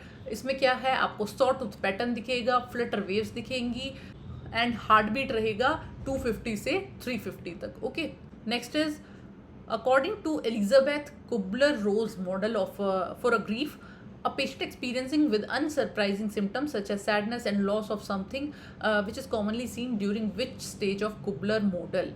पेशेंट क्या दिखा रहा है? सैडनेस है और लॉस ऑफ समथिंग दिखा रहा है. ठीक है, सैडनेस हमेशा जो है आपको डिप्रेशन स्टेज में मिलेगी. कुबलर रोज के 5 स्टेजेस हैं जिसको हम बोलते हैं डाबडा. ठीक है, D for denial, anger, bargaining, depression and acceptance. ठीक है, तो ये जो है पेशेंट अपना डिप्रेशन स्टेज में है. इसमें क्या दिखता है? सैडनेस दिखती है, विड्रॉल दिखेगा, या फिर लॉस ऑफ होप. ओके, तो इधर ऑप्शन हो जाएगा option B. Next is which of the following number of surgical blades is used for incision and drainage for a wound abscess है. मतलब एब्सिस जो है भरा हुआ है वुंड के अंदर, तो कौन सा ब्लेड यूज करोगे? वी विल यूज 11 बिकॉज इसका जो है पॉइंटेड पिन रहता है जो यूज होगा स्टैबिंग द इंसीजन. ठीक है, next is an older male patient receiving normal saline through the IV line complaining shortness of breath and palpitation. CVP जो है 18 है, आप क्या करोगे? तो देखो इधर क्या है, NS चल रहा था पेशेंट को, सडनली जो शॉर्टनेस ऑफ ब्रेथ हुआ है और पाल्पिटेशन हो रही है. CVP जो है बढ़ गया. नॉर्मल CVP अपना होता है 5 से 10, ठीक है, सेंटीमीटर H2 या फिर 2 to 8 mm Hg. अब होना तो चाहिए था 5 to 10, ये हो गया है 18. अब CVP बढ़ने का मतलब है फ्लूइड ओवरलोड हो गया है. ठीक है, अब फ्लूइड ओवरलोड हो गया तो ऑब्वियसली आप जो है डिसकंटिन्यू करोगे फ्लूइड को. ठीक है, तो ऑप्शन रहेगा C. Next is a newborn baby had delivered with lumbosacral meningocele till the period of surgery. The sac should be well protected by covering it with a sterile gauze piece soaked in. Lumbosacral meningocele है. जब तक surgery नहीं हो जाती sac को कैसे protect करके रखोगे? तो इसको क्या करेंगे, हम सैक को एक गॉज को क्या करेंगे, नॉर्मल सलाइन में डिप करेंगे और उससे जो है प्रोटेक्ट करेंगे अपने MMC को. ओके, इसके बाद में स्पिरिट जो होती है मिथाइलिन ब्लू है या बीटाडीन है, ये इरिटेटिंग होती है और टॉक्सिक होती है न्यूरल टिश्यूज के लिए. पोजीशन हमें इसमें देके रखेंगे prone with hips mildly abducted. इसके बाद में आपको पता होना चाहिए MMC जो है 2 टाइप का होता है, ओकल्टा होता है एंड सिस्टिका होगा. ओके, ओकल्टा क्या होता है, माइल्ड फॉर्म है. ठीक है, एंड सिस्टिका जो है सीवियर फॉर्म है. ओकल्टा में जो है स्किन प्रेजेंट होगी, बट सिस्टिका में क्या होता है, स्किन प्रेजेंट हो भी सकती है, नहीं भी हो सकती है, और इसी में जो है मोस्टली MMC देखा जाएगा. मतलब जो हमारा न्यूरल टिश्यू है प्लस CSF है वो जो है बाहर आ जाएगा. ओके, तो याद रखना ओकल्टा जो है माइल्ड फॉर्म है, इस पे जो स्किन मिलेगी, बट सिस्टिका जो है सीवियर फॉर्म है. Next is our nurse includes the nursing diagnosis of disturb thought process secondary to paranoia in the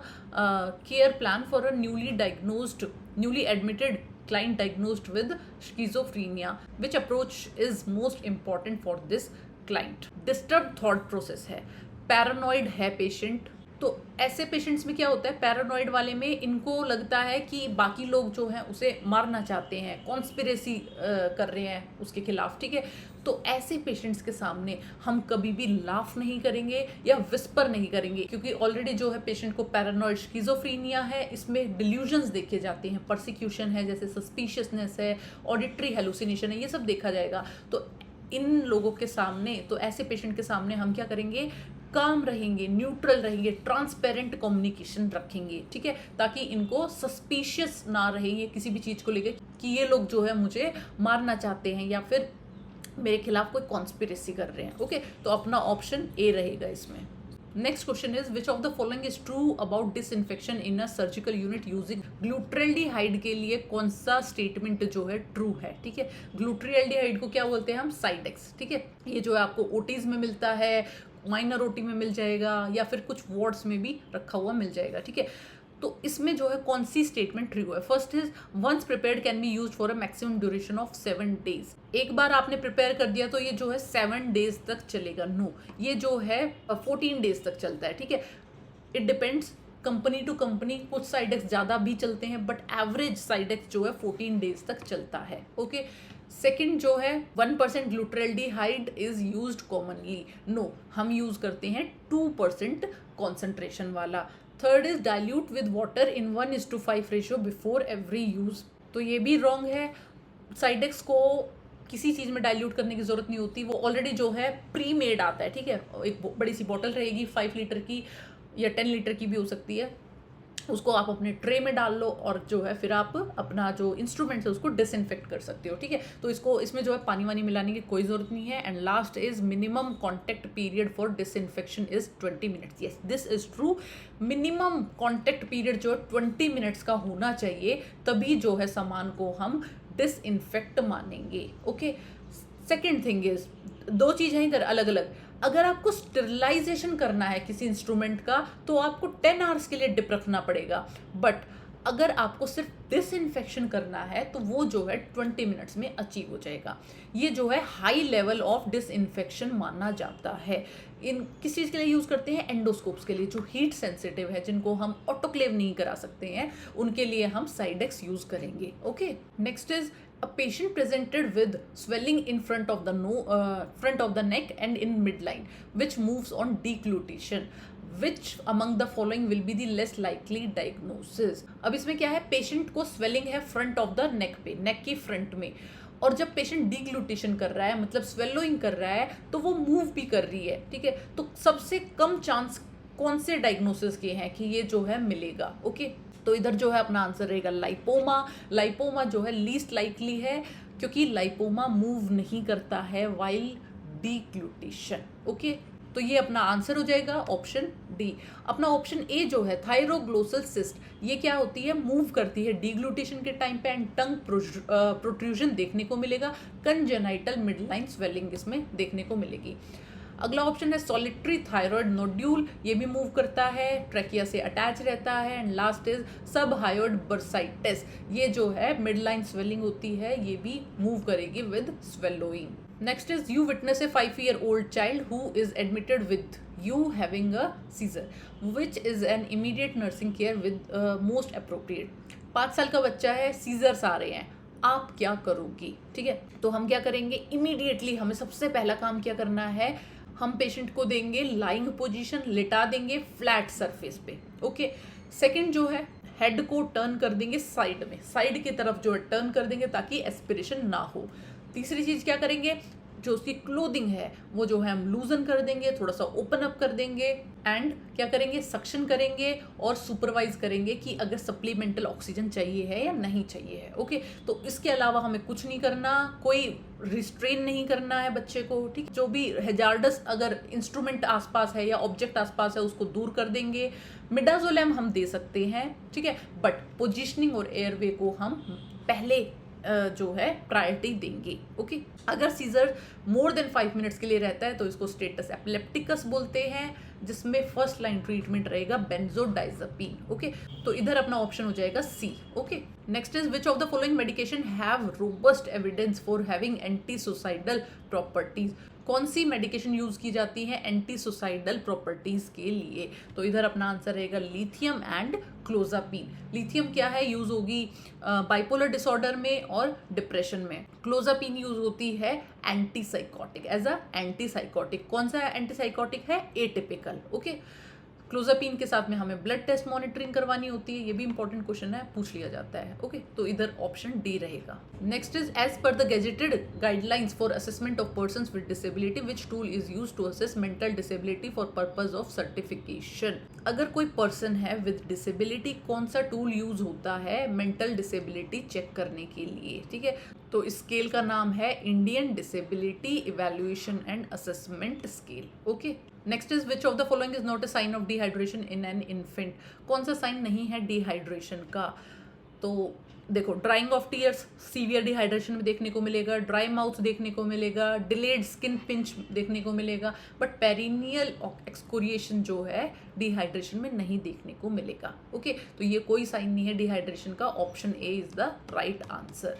Next is a 35-year-old farmer is brought to the emergency department with a history of multiple episodes of vomiting, loose stool and breathlessness for the past 2 hours after fumigation his crops. ठीक है, एक farmer है 35 year old, अपने crops में जो है fumigation कर रहा था। ओके, अब एग्जामिनेशन किया तो क्या पाया कि पेशेंट जो है ड्राउजी है, एक्सेसिव सेलिवेशन है, इनवॉलेंट्री डेफिकेशन है, पल्स 46 है, ब्लड प्रेशर बहुत कम है 90/60, रेस्पिरेशन रेट जो है 14 है, बाइलेटरली कॉन्स्ट्रिक्टेड प्यूपिल है, मसल ट्विचिंग है बोथ काफ्स में।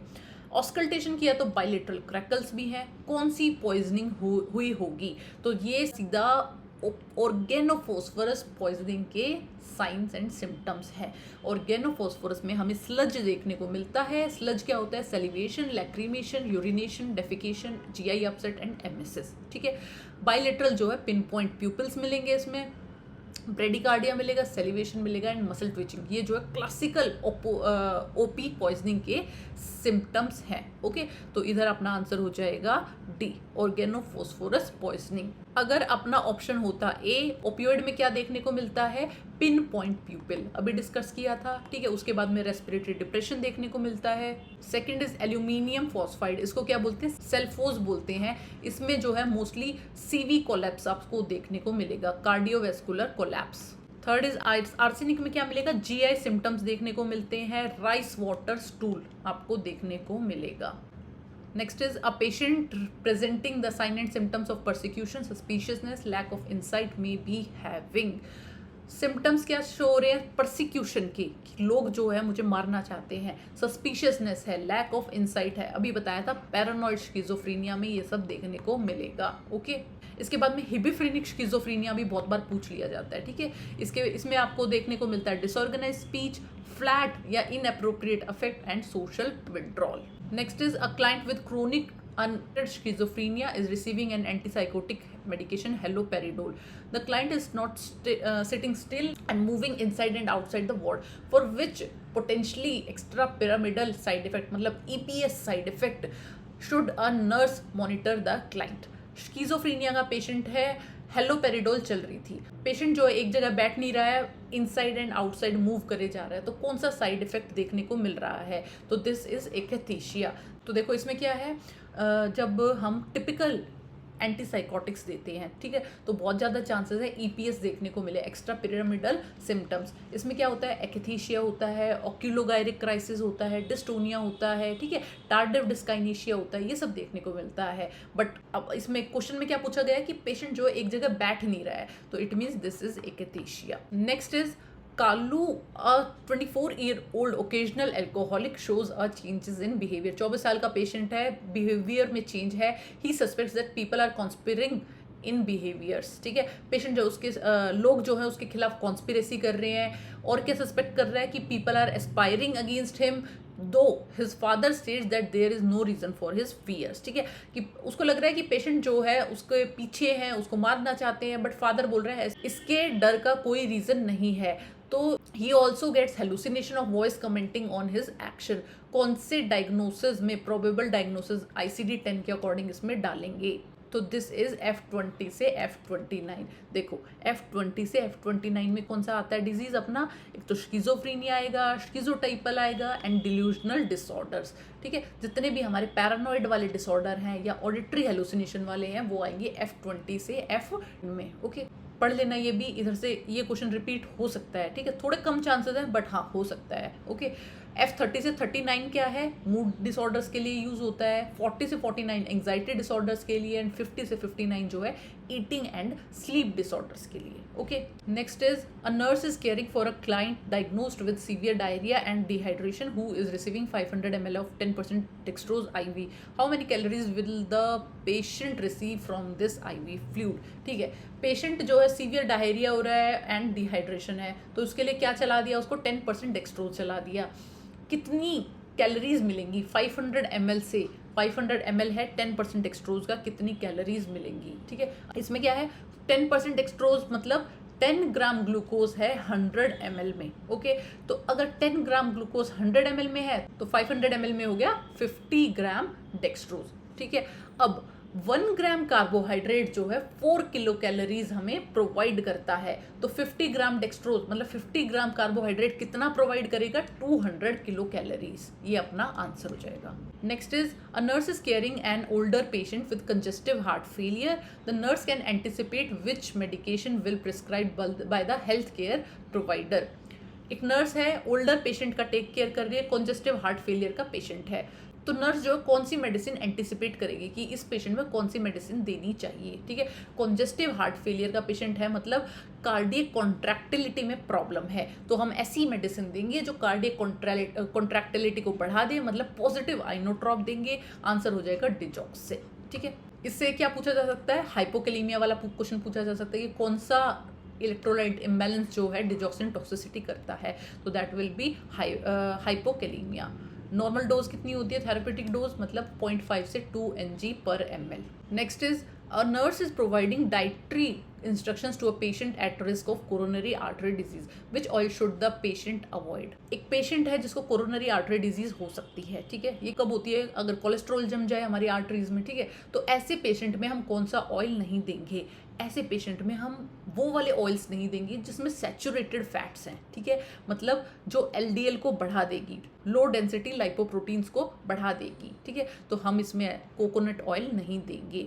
जो अपना बाकी के ऑयल हैं, सनफ्लावर है या ऑलिव ऑयल है, इसमें अनसैचुरेटेड फैट्स होते हैं, तो these are healthy fats. Okay, next is what is the most common symptom of alcohol withdrawal का मोस्ट कॉमन सिम्टम्स क्या है, तो ये होगा ट्रिमर्स। ओके, मोस्ट कॉमन है और अर्लीस्ट सिम्टम है एल्कोहल विड्रॉल का। ट्रिमर्स आपको 6 से 12 घंटे में देखने को मिलेंगे, शीजर्स जो है 12 से 48 घंटे एंड डिलीरियम ट्रेमेंस जो है 2 से 3 डेज पे आपको देखने को मिलेंगे। Next is in which of the following poisoning cases is gastric लवाज not recommended.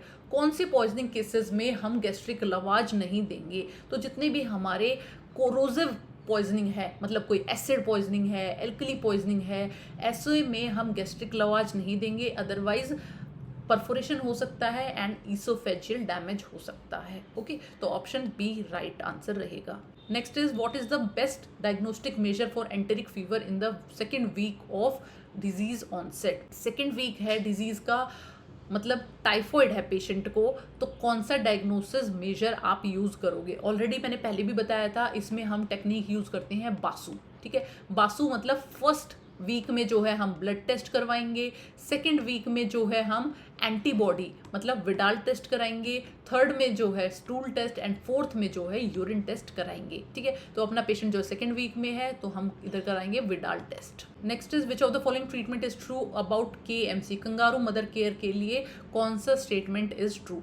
तो इसमें क्या इन्वॉल्व होता है कि एक्सक्लूसिव ब्रेस्ट फीडिंग देंगे बच्चे को जो न्यूबॉर्न है, अर्ली डिस्चार्ज हो जाए एंड प्रिवेंशन ऑफ हाइपोथर्मिया, इसलिए जो है KMC दी जाती है। ये मोस्टली जो है लो बर्थ वेट बेबी में देंगे एंड प्रीटर्म इन्फेंट्स में देंगे। Fine. Next is which of the following drugs would be prescribe for a patient after a barium enema दिया था, कोई प्रोसीजर करना था, उसके बाद में उसके लिए जो है बेरियम एनीमा दिया था पेशेंट को, तो कौन सा ड्रग देंगे to clean out this barium. ठीक है, जो बेरियम हमारी बॉडी में है उसको क्लीन करने के लिए कौन सा ड्रग देंगे, तो हम इधर देंगे लेक्सेटिव्स। ओके, तो लेक्सेटिव क्या करते हैं, बेरियम को क्लीन कर देंगे from the intestine. Next is a client is admitted with a DKA associated with type 1 diabetes mellitus. The client's blood sugar is जो है ब्लड शुगर है।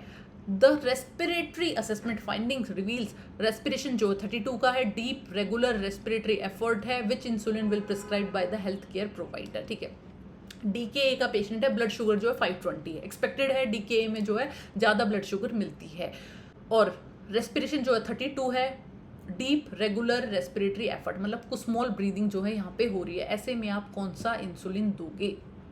तो DKA का मैनेजमेंट रहता है IV रेगुलर इंसुलिन, तो इधर ऑप्शन बी जो है राइट रहेगा। Okay, next is a newborn with a bilirubin level of 15 जो है बिलिरुबिन है बच्चे का, is admitted to the NICU में एडमिट है, मैनेजमेंट करना है हाइपर बिलिरुबिनेमिया का। तो इसके लिए हमें फोटोथेरेपी देनी पड़ेगी। कौन सा इंटरवेंशन इज करेक्ट? बच्चे की फोटोथेरेपी चल रही है, आप कौन सा इंटरवेंशन करोगे? First is change position every 2 hourly. Yes, every 2 hourly जो है पेशेंट की पोजीशन चेंज करनी होती है। Second is check activity every 4 hourly, activity check करने की कोई जरूरत नहीं है। Third is remove eye shield twice in a day. No, eye shield नहीं रिमूव करनी है, अगर फोटोथेरेपी चल रही है तो कभी भी आई शील्ड रिमूव नहीं करेंगे। And last is provide breast feeding every 4 hourly. तो ब्रेस्ट फीडिंग जो है हम हमेशा 2 से 3 आवर्स में कराएंगे। 4 आवर्स जो बहुत ज़्यादा हो जाता है बच्चे के लिए, क्योंकि ऑलरेडी फोटोथेरेपी भी चल रही है, इसकी वजह से डिहाइड्रेशन होती है। तो ऐसे में हम क्या करते हैं, 2 से 3 आवर्स पे ब्रेस्ट फीडिंग कराएंगे। Next is which insulin will be prescribed bye the health care provider for a patient for a client admitted with diabetes ketoacidosis associated with type 1 diabetes mellitus. ये हमने कर लिया regular insulin infusion. Okay, next is in a patient with central line inserted into the external jugular vein, which is the correct pathway for the drug to reach the heart?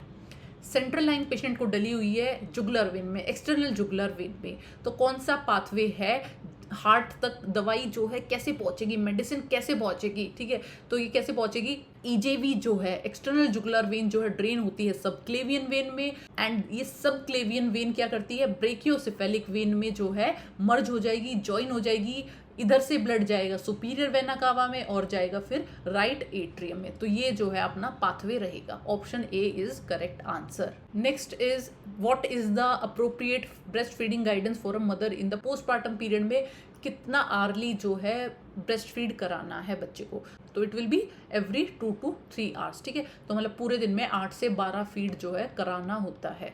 तो इधर और क्या question पूछा जा सकता है, feeding on demand. इसके बाद में फीडिंग ऑन डिमांड क्या होता है, जब भी हमें हंगर के क्यूज मिलेंगे, अर्ली हंगर क्यूज मिलेंगे, तभी जो है बच्चे को फीड कराना है। अर्ली हंगर क्यूज में क्या रहता है, रूटिंग है, सकिंग मोशंस है, ये सब जो है अर्ली इंडिकेटर्स हैं। क्राइंग जो है लेट हंगर क्यू है, ठीक है, लास्ट में देखा जाएगा, बट पहले जो है रूटिंग एंड सकिंग मूवमेंट्स देखे जाएंगे। Next is which of the following is an early symptom of meningitis in neonates में? अर्ली सिम्टम क्या है मेनिंजाइटिस का? It is poor feeding. Okay, poor feeding जो है सबसे पहले देखा जाएगा मेनिंजाइटिस में। बल्जिंग फोंटेनल जो है लास्ट साइन है, लेट साइन है। ओके, हेडेक जो है बच्चों में पता नहीं चलेगा, नियोनेट्स में तो बच्चा तो नहीं बताएगा हेडेक को। Last is high pitch cry होता है, but poor feeding is more consistent as compare to high pitch cry. Next is identify the level of jaundice correlates in below depicted photograph with TSB level at 3 points। एक photo दिखाई थी जिसमें total serum bilirubin जो है 3 points पे आपको दिख रहा था। ठीक है, तो इसके अकॉर्डिंग क्रैमर जोन के अकॉर्डिंग कितना इसमें सीरम बिलिरुबिन होगा? ओके, तो हमारी फोटोग्राफ में क्या दिखाया गया, लोअर ट्रंक में है एंड थाइज में है। ओके, तो ये है जोन 3। ओके, तो ये मिलेगा 8 to 16 mg/dl। अगर जोन 1 है मतलब लेवल 1 है तो सिर्फ फेस पे दिखेगा, जिसमें हमारा TSB रहेगा 4 to 8। जोन 2 है मतलब अपर ट्रंक तक है, 5 से 12 दिखेगा। जोन 3 है तो लोअर ट्रंक तक पहुंच गया है। जोन 4 में जो है आर्म्स एंड लेग्स भी इंक्लूडेड होंगे, एंड जोन 5 जो सबसे खतरनाक है मतलब पाम्स एंड सोल तक। ओके, ये होगा मोर than 15 mg/dl। Next is a patient brought into the emergency department with chest injury. After assessment finding reveals that ribs are fractured, active bleeding, SpO2 जो 98 है, BP 120/77। What would be priority action? Emergency department में patient आया है, chest injury हुई है, active bleed हो रहा है, रिब्स जो है फ्रैक्चर्ड हैं, SpO2 ठीक है 98% है, BP भी ठीक है, तो सबसे पहले आप क्या करोगे? तो इधर अपना पेशेंट जो है ट्रॉमा का है, ठीक है। ट्रॉमा वाले पेशेंट में हम हमेशा ABCDE जो है रूल यूज करते हैं, मतलब airway, breathing, circulation, disability and exposure. Okay, तो एयरवे तो अपना नॉर्मल है, अगर 98% SpO2 है इट मीन्स एयरवे में कोई प्रॉब्लम नहीं है। ब्रीदिंग जो है वो भी एडिक्वेट है, ऐसा कुछ हिंट दिया नहीं गया ब्रीदिंग वाला प्रॉब्लम का। थर्ड इज सर्कुलेशन में क्या हो रहा है, एक्टिव ब्लीड हो रहा है, तो सबसे पहले हम क्या करेंगे, control of bleeding. Okay, administer oxygen इसमें नहीं करेंगे क्योंकि ऑक्सीजन का कोई प्रॉब्लम यहाँ पे नहीं दिख रहा है, SpO2 ऑलरेडी 98% है, ठीक है। Next is which of the following test use to differentiate inguinal hernia and hydrocele. इन दोनों के डिफरेंशिएशन के लिए कौन सा टेस्ट किया जाता है? ऑलरेडी हमने ये वाला क्वेश्चन कर रखा है। ट्रांस इल्यूमिनेशन टेस्ट डिफरेंशिएट करता है हाइड्रोसील को इंग्वाइनल हर्निया से। Okay, next is which of the following drug should not be used in a patient with renal failure में आप कौन सा ड्रग जो है यूज नहीं करोगे? तो स्पाइरोनोलैक्टोन क्या होता है, पोटेशियम स्पेयरिंग डायूरेटिक है, पोटेशियम स्पेयरिंग। ये क्या करता है, पोटेशियम का रिटेंशन करता है बॉडी में, और रीनल फेलियर का पेशेंट है, ऑलरेडी हाइपरकैलीमिया तो हमारे पेशेंट को होगा, ठीक है। ऊपर से हम दे देंगे स्पाइरोनोलैक्टोन जो और पोटेशियम को जो है रिटेंशन कर रहा है, तो और जो है तो इसमें क्या होगा, प्रॉब्लम और ज़्यादा हो जाएगी, तो स्पाइरोनोलैक्टोन हम नहीं देंगे, ये अपना आंसर हो जाएगा। Next is in which of the following condition polyuria is not commonly seen. कौन सी कंडीशन में पॉलीयूरिया नहीं देखने को मिलेगा? फर्स्ट इज डायबिटीज इंसिपिडस, इसमें तो पॉलीयूरिया देखने को मिलता है। ओके, डायबिटीज मेलाइटिस में 3 कार्डिनल साइंस है, पॉलीफेजिया, पॉलीयूरिया एंड पॉलीडिप्सिया, तो इधर भी हमें पॉलीयूरिया देखने को मिलेगा। थर्ड इज ग्लोमेरुलोनेफ्राइटिस, यस, इसमें क्या है, ओलिग्यूरिया देखने को मिलेगा, मतलब यूरिन आउटपुट जो है कम हो जाएगा, तो ये अपना आंसर हो जाएगा। एंड लास्ट इज पाइलोनेफ्राइटिस में क्या है, पॉलीयूरिया तो नहीं मिलेगा बट यूरिनरी फ्रीक्वेंसी चेंज हो जाती है। ओके, तो इसमें 4 में से हमारा बेस्ट ऑप्शन रहेगा glomerulonephritis. Next is all of the following statements about bed sores are true except. 3 situations जो है ट्रू है, एक फॉल्स है, वो हमें ढूंढनी है। First is early bed source can be treated with proper care, yes this is right. Bed सोर हम अगर प्रॉपर केयर देंगे तो बेड सोर होने से बचा सकते हैं, ये बात सही है। Second is most common site जो है बेड सोर की सेक्रम रहती है, यस ये भी सही है। Third is air mattress can not reduce the chance of bed sore, ये जो है गलत है, मतलब ये अपना ऑप्शन हो जाएगा, ठीक है। एयर मैट्रेस जो है बेड सोर के चांसेस घटा देगा, कम कर देता है, ठीक है। And last is changing the position every 2 hours help prevent bed sore, ये भी ठीक है। Okay, next is which stage of pressure ulcer is characterised by skin breaks, abrasions, blisters, shallow craters, oedema and infection. कौन सी stage में जो है ये सब देखने को मिलेगा? जब भी ब्लिस्टर्स वर्ड आ जाए ना तो हमेशा समझ लेना स्टेज 2 है, ठीक है। ये इसका एक मतलब मोस्ट कॉमन वर्ड है जो आपको मिलेगा ही मिलेगा, ठीक है। तो स्टेज 2 प्रेशर अल्सर होता है पार्शियल थिकनेस स्किन, इसमें जो है एपिडर्मिस भी अपनी लॉस हो जाएगी एंड डर्मिस भी लॉस हो जाएगी। शैलो ओपन अल्सर मिलेगा, ब्लिस्टर दिखेंगे एंड एब्रेशन दिखेंगे। स्टेज 1 होगा तो नॉन ब्लेंचिंग रेडनेस दिखेगी। स्टेज 3 को बोलते हैं फुल थिकनेस टिश्यू लॉस, इसमें जो है सबक्यूटेनियस फैट जो है विजिबल हो जाएगा बट बोन और टेंडन या मसल जो है एक्सपोज नहीं होगी। Okay, and fourth is full thickness tissue loss with exposed bone, tendon and muscle. And अगर पूछ लिया जाए कि फुल थिकनेस लॉस है बट बेस जो है कवर है, एक स्लफ या इश्कार जो है ऊपर प्रेजेंट है, इसको हम बोलेंगे unstageable. Okay, next is the inferior epigastric artery is the branch of. Inferior epigastric artery जो है किस आर्टरी का ब्रांच है? तो it will be external iliac artery. Okay, next is what is the recommended disinfectant for handling small spills in a health care setting. अगर थोड़ा बहुत छोटा मोटा स्पिल हो जाता है तो कौन सा जो है तो कौन सा डिसइंफेक्टेंट यूज होता है? इधर इस केसेस में we will use 1% sodium hypochlorite. Okay, छोटा स्पिल का मतलब है यहाँ पे लेस देन 10 ml। अगर लेस देन 10 ml का स्पिल है तो आप यूज करेंगे 1% हाइपोक्लोराइड। बट अगर लार्ज स्पिल है, मतलब लार्ज स्पिल का मतलब मोर देन 10 ml है, तो भी यूज तो हम 1% हाइपोक्लोराइड करेंगे बट इसमें हम फ्लड कर देंगे, मतलब बहुत सारा सोल्यूशन जो है डाल देंगे उसके ऊपर। बट अगर लेस देन 10 ml है उसमें क्या करेंगे, वाइप में जो है हमने सोडियम हाइपोक्लोराइड से मॉइस्चर की हुई है और जो है क्लीन कर दिया। ओके, स्मॉल स्पिल के लिए। बट अगर लार्ज स्पिल है तो हाइपोक्लोराइड उसके ऊपर डाल देंगे, hypochlorite solution. Okay, Next is when evaluating a client with symptoms of shock, it is important for the nurse to differentiate between neurogenic and hypovolemic shock. How do the symptoms of neurogenic shock differ from hypovolemic shock? एक patient है जिसको shock है, ठीक है, तो हमें कैसे पता चलेगा न्यूरोजेनिक है या हाइपोवोलेमिक है? ओके, तो न्यूरोजेनिक में हमेशा वार्म एंड ड्राई स्किन देखने को मिलेगी, ये जो है एक कार्डिनल साइन है न्यूरोजेनिक शॉक का, ठीक है। और हाइपोवोलेमिक में मिलेगी हमें कूल एंड क्लेमी स्किन। इसके बाद में न्यूरोजेनिक में जो है ब्रेडिकार्डिया देखने को मिलता है, हाइपोवोलीमिया में टैकिकार्डिया देखने को मिलेगा। Next is what does split thickness grafting involve? Split thickness graft आप लगा रहे हो तो उसमें क्या क्या लगाया जाएगा? इसमें लगाया जाएगा epidermis and part of the dermis, okay. और इसमें क्या करते हैं हम, थोड़ा सा डर्मिस जो है इंटैक्ट छोड़ देंगे, पूरा नहीं लेंगे, थोड़ा सा छोड़ देंगे डोनर साइड पे, ओके, जिससे जो है इजीली मतलब फास्टर हीलिंग हो जाएगी डोनर साइड में। अगर होता फुल थिकनेस ग्राफ्ट तो उसमें क्या लेते हैं हम, एपिडर्मिस भी लेते हैं एंड एंटायर डर्मिस लेते हैं, fine. Next is the nurse is caring for a patient with tracheoesophageal fistula, which of the following position given to the patient? TEF है tracheoesophageal fistula, तो कौन सा पोजीशन आप दोगे? TEF मतलब 3C साइन देखते हैं हम इसमें, कफिंग, चॉकिंग एंड साइनोसिस, ठीक है। इसमें क्या होता है, एस्पिरेशन होने के बहुत ज़्यादा चांसेस रहते हैं, तो हम ऐसी पोजीशन देंगे जिसमें एस्पिरेशन ना हो, head elevation 30 degree, okay.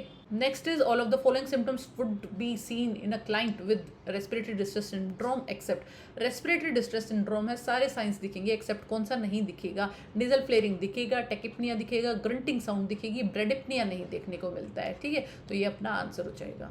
Next is which of the following symptoms is most commonly associated with myocardial infection में कौन से सिम्टम्स देखने को मिलते हैं? तो इसमें हमें देखने को मिलेगा crushing and squeezing, chest pain, nausea, diaphoresis and shortness of breath, मतलब option B. Next is a 2-year-old child is brought to the emergency department with complaints of frequent episodes of loose stools, lethargy and weakness. Physical assessment reveals poor skin turgor, dry and dull mucous membranes and a rapid heartbeat. The child is diagnosed with severe dehydration. What is the best fluid resuscitation management of the child? 2 साल का बच्चा है, frequent episodes हैं loose stool के, मतलब diarrhoea है, ठीक है, लेथार्जी है, वीकनेस है, स्किन टर्गर जो है पुअर है, म्यूकस मेम्ब्रेन ड्राई है, टैकीकार्डिया है, मतलब सीवियर डिहाइड्रेशन है। सीवियर डिहाइड्रेशन में आप क्या फ्लूइड रिसस्किटेशन करोगे? तो ये वाला क्वेश्चन हम कितनी बार कर चुके हैं कि अगर सीवियर डिहाइड्रेशन होगा तो सबसे पहले हम क्या करेंगे, 30 ml पर kg देंगे 30 मिनट्स के लिए, और फिर उसको रिप्लेस कर देंगे 70 ml पर kg से 2.5 आवर्स के लिए, ठीक है। तो इधर अपना ऑप्शन हो जाएगा ऑप्शन सी, ओके। बट अगर अपना जो बच्चा है, पीडियाट्रिक पेशेंट है, वो लेस देन 1 ईयर होता तो क्या होता, 30 और 70 तो ऐसे का ऐसे ही रखते, बट टाइमिंग चेंज हो जाती। जैसे यहाँ पे क्या किया है, आधे घंटे के लिए 30 ml और बाकी के 2.5 आवर के लिए 70 ml। बट अगर बच्चा 1 ईयर से कम का है तो हम इसको कर देंगे 1 hour and 5 hours, okay. Next is which of the following is true regarding the mental health care act 2017? कौन सा स्टेटमेंट ट्रू है? First option is attempting suicide remains a criminal offence under this act, no. 2017 में mental health care act आया था जिसमें बोला गया है कि अटेम्प्टिंग सुसाइड जो है अब क्रिमिनल ऑफेंस नहीं माना जाएगा, okay. Second is unmodified ECT is permitted for minors, no. अब अनमॉडिफाइड ECT जो पहले होती थी वो प्रोहिबिटेड कर दी है, बंद कर दी है, अब जस्ट मॉडिफाइड ECT अलाउड है, ठीक है।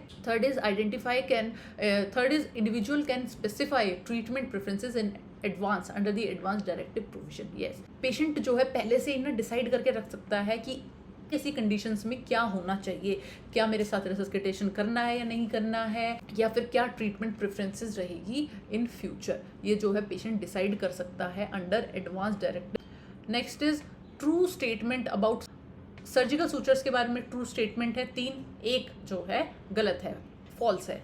तो first is Vicryl is a braided and absorbable suture, yes ये ट्रू है, वाइक्रिल जो है ब्रेडेड सूचर है एंड एब्जॉर्बल भी है। Second is silk is braided and non absorbable suture, ये भी सही है।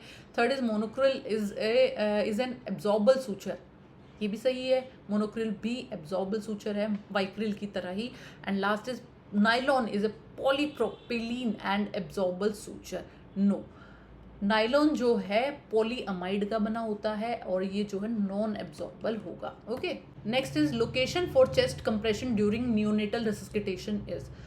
नियोनेटल रेसिस्किटेशन में चेस्ट कंप्रेशन कहाँ पे करोगे, तो ये होगा answer lower third of the sternum. ठीक है, लोअर थर्ड में हम जो है चेस्ट कंप्रेशन करेंगे। Next is a child is admitted to the hospital with a suspected diagnosis of acute infective endocarditis. The child has been experiencing fever, malaise, anorexia and a headache. The nurse knows that most common causative organism of infective endocarditis is. infective endocarditis है सबसे most common reason क्या होता है, तो इसका सबसे most common reason होता है स्टेफिलोकोकस ऑरियस। ओके, उसके बाद में क्वेश्चन यहाँ से बन जाता है ड्यूक क्राइटेरिया के बारे में कि ड्यूक क्राइटेरिया किस में देखा जाता है, ये देखा जाता है एंडोकार्डाइटिस में। इसमें मेजर होता है डायग्नोसिस में एंड माइनर क्राइटेरिया रहेगा। Okay, next question, the nurse provides care for a patient with an endotracheal tube and positive pressure mechanical ventilation, which of the following observation requires intervention by the। तो nurse क्या है, eighty tube वाले patient को care provide कर रही है, तो कौन सी ऑब्जर्वेशन देखने को मिले तब इंटरवेंशन करने की जरूरत होगी। ओके, तो first is the intern nurse drains ventilator tubing condensation towards the endotracheal tube connection. Intern nurse क्या कर रही है, जो वेंटिलेटर की ट्यूबिंग में पानी कंडेंस हो जाता है, ठीक है, उसको क्या है ईटी ट्यूब कनेक्शन की तरफ ड्रेन कर रही है, तो दिस इज इनकरेक्ट। इसमें आपको इंटरवेंशन करने की ज़रूरत है। कंडेंसेशन का पानी हमेशा अवे फ्रॉम द पेशेंट जो है हम ड्रेन करेंगे, अदरवाइज एस्पिरेशन हो सकता है। ठीक है, तो ये जो है अपना राइट आंसर हो जाएगा। Second is the patient gags and bytes the ET tube. देखो, इसमें इंटरवेंशन हमें करना है, इससे क्या पता चल रहा है कि पेशेंट का सिडेशन कम हो रहा है। ठीक है, तो इंटरवेंशन करना है बट इतना प्रॉम्प्ट इंटरवेंशन नहीं चाहिए जितना फर्स्ट वाले ऑप्शन में चाहिए। Third is the intern nurse reports patient का वेट बढ़ गया है 1.36 kg in last 3 days।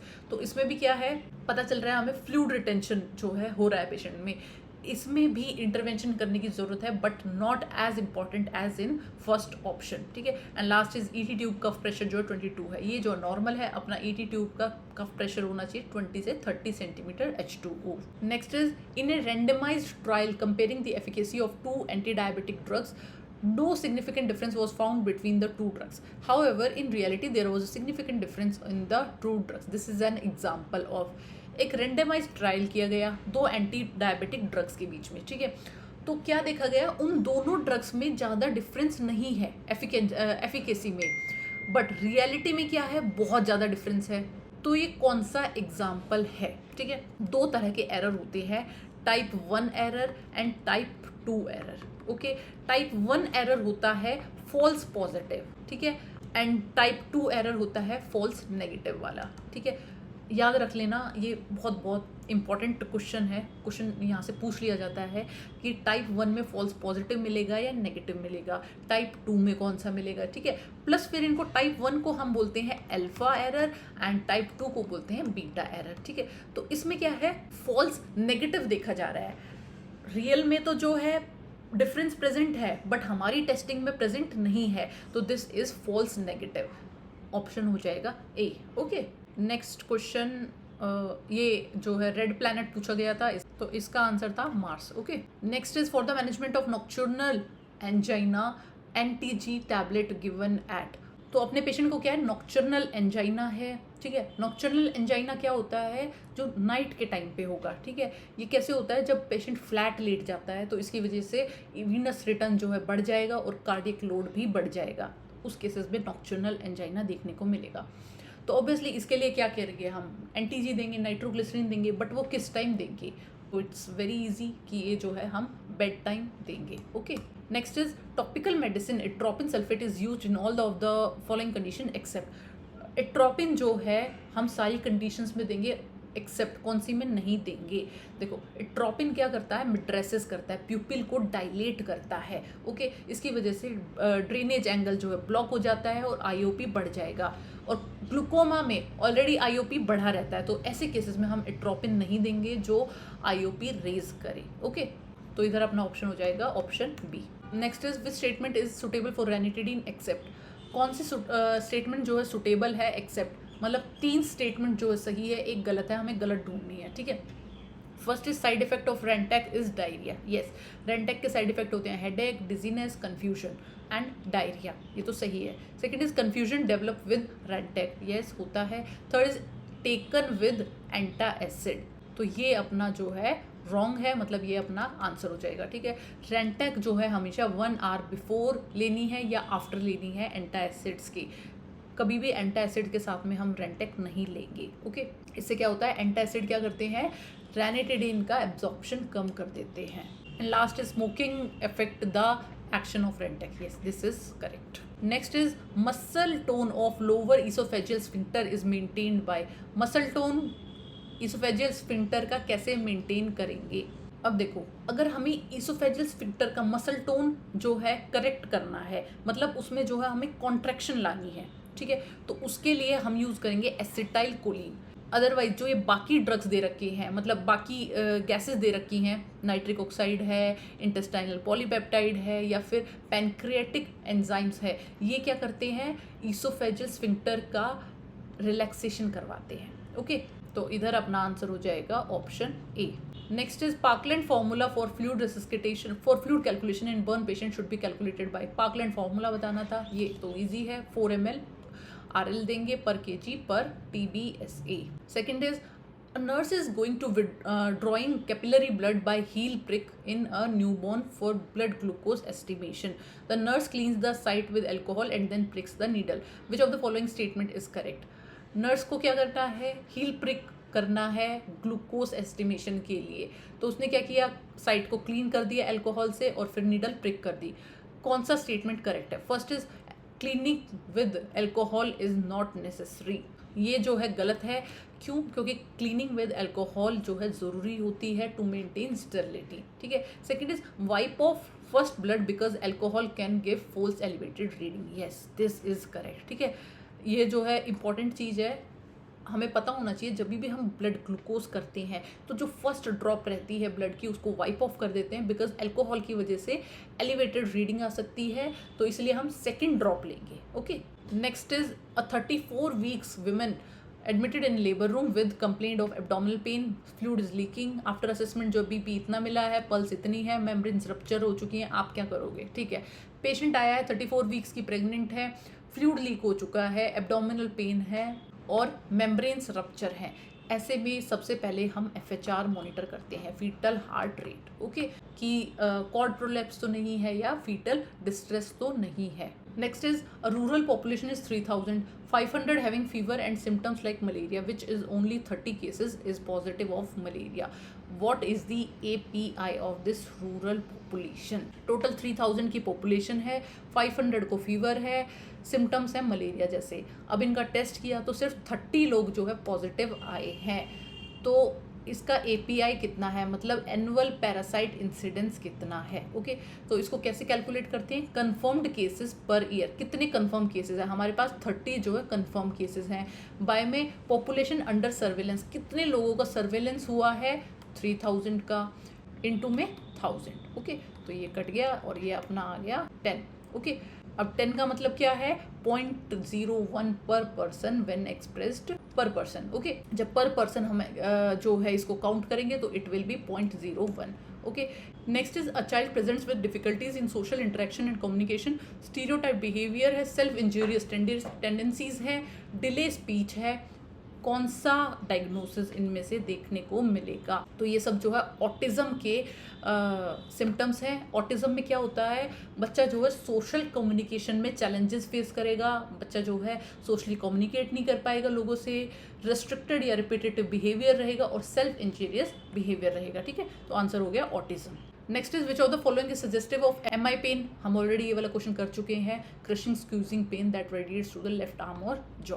Next is in under 5 clinic program monitor child up to age of, कितने साल तक बच्चे जो हैं अंडर 5 क्लिनिक के अंदर आते हैं, ठीक है। तो ये होते हैं 0 से 5 ईयर्स तक, okay. Next is an infant with a VP shunt, ventriculoperitoneal shunt, presents with symptoms suggestive of shunt failure, which of the following is the most common clinical manifestation in. अब देखो बच्चे को क्या था, हाइड्रोकेफेलस था, उसके लिए वीपी शंट डाल दिया। अब क्या है, शंट जो है फेल कर गया, शंट में जो है कोई ब्लॉकेज आ गया है, तो सबसे पहले कौन सा सिम्टम देखने को मिलेगा, तो that will be altered in LOC, altered level of consciousness. Fine. Next is which of the following components is not included in metrics of high quality CPR में कौन सा metric included नहीं है। First is chest compression fraction जो है more than 80% होना चाहिए, ये तो करेक्ट है। सेकंड इज कंप्रेशन रेट 100 से 120 रखेंगे, ये भी राइट है। Third is no excessive ventilation, ये भी ठीक है। Fourth is rescuer should change position every 5 minutes, ये जो है रॉन्ग है, मतलब ये अपना आंसर हो जाएगा। रेस्क्यूअर जो है एवरी 2 मिनट्स पे चेंज होते हैं या फिर एवरी 5 साइकिल्स पे। Okay, next is which of the following is best technique for urine sample collection in a patient who is having indwelling urinary catheter. Patient को इनड्वेलिंग यूरिनरी कैथेटर है, कैसे sample collect करोगे, तो इसमें क्या करेंगे हम, डायरेक्ट जो है सैम्पलिंग पोर्ट से सिरिंज से जो है सैंपल ले लेंगे, एस्पिरेट कर लेंगे, ठीक है, तो आंसर हो जाएगा C, aspirate the urine from catheter. So that's all about today's video. अब हम नेक्स्ट वीडियो में सॉल्व करेंगे नॉर्सेट 3 का question paper. Okay, thank you so much.